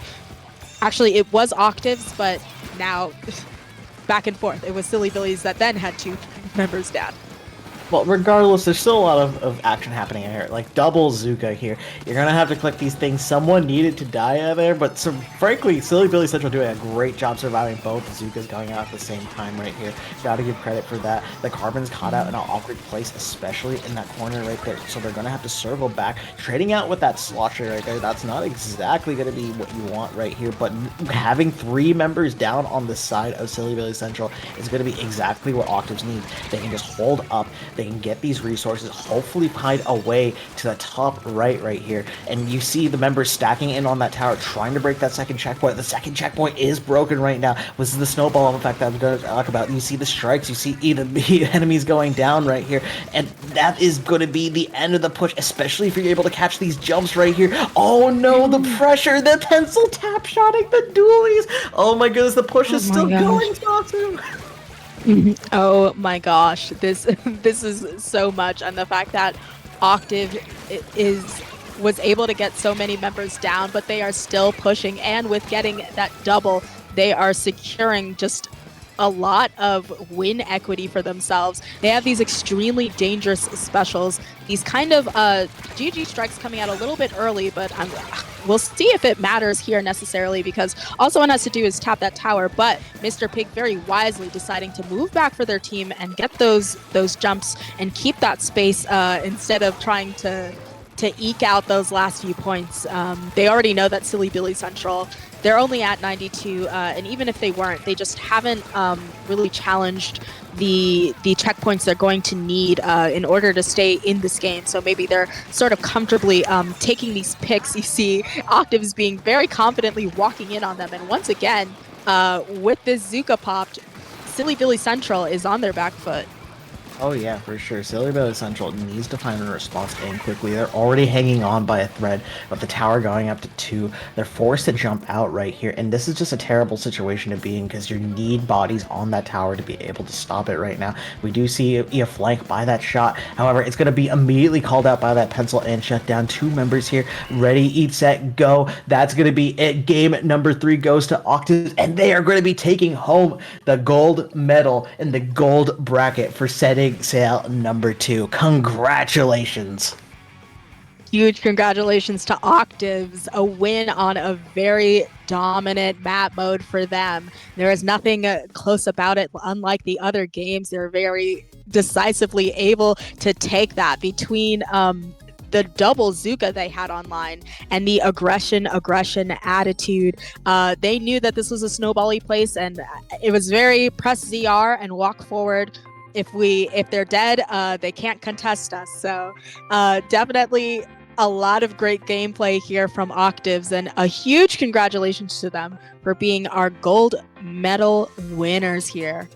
Oh yeah, for sure. They fought long and hard, mostly long because holy, these matches were something else, to say the least. And you could definitely see the dominance that they had, the confidence from each of the players, their comfortability with their weapons, doing tech, being able to win fights that I didn't think they'd be able to win. We saw the pencil get a tap shot on the dualies right there. The nerves might have been settling in there. That was absolutely insane. Just so many good opportunities and plays from Octaves. You have to give it to them, as well as the gold medal here, Sasu.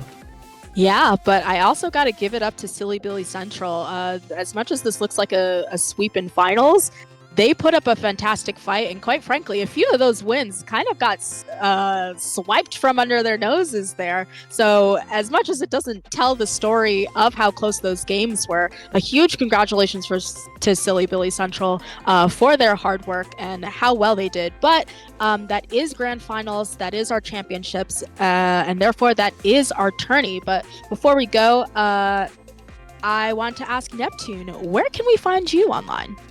You can find me at Neptune-TV on Blue Sky. I've been working around stuff for the collegiate scene of Splatoon for a little bit of time, so if you do want to follow me over there, you can definitely do that. Where can the fine people find you, Sasu? You can find me at Sasu in your pants. That's SASUIN, the letters UR, and then pants.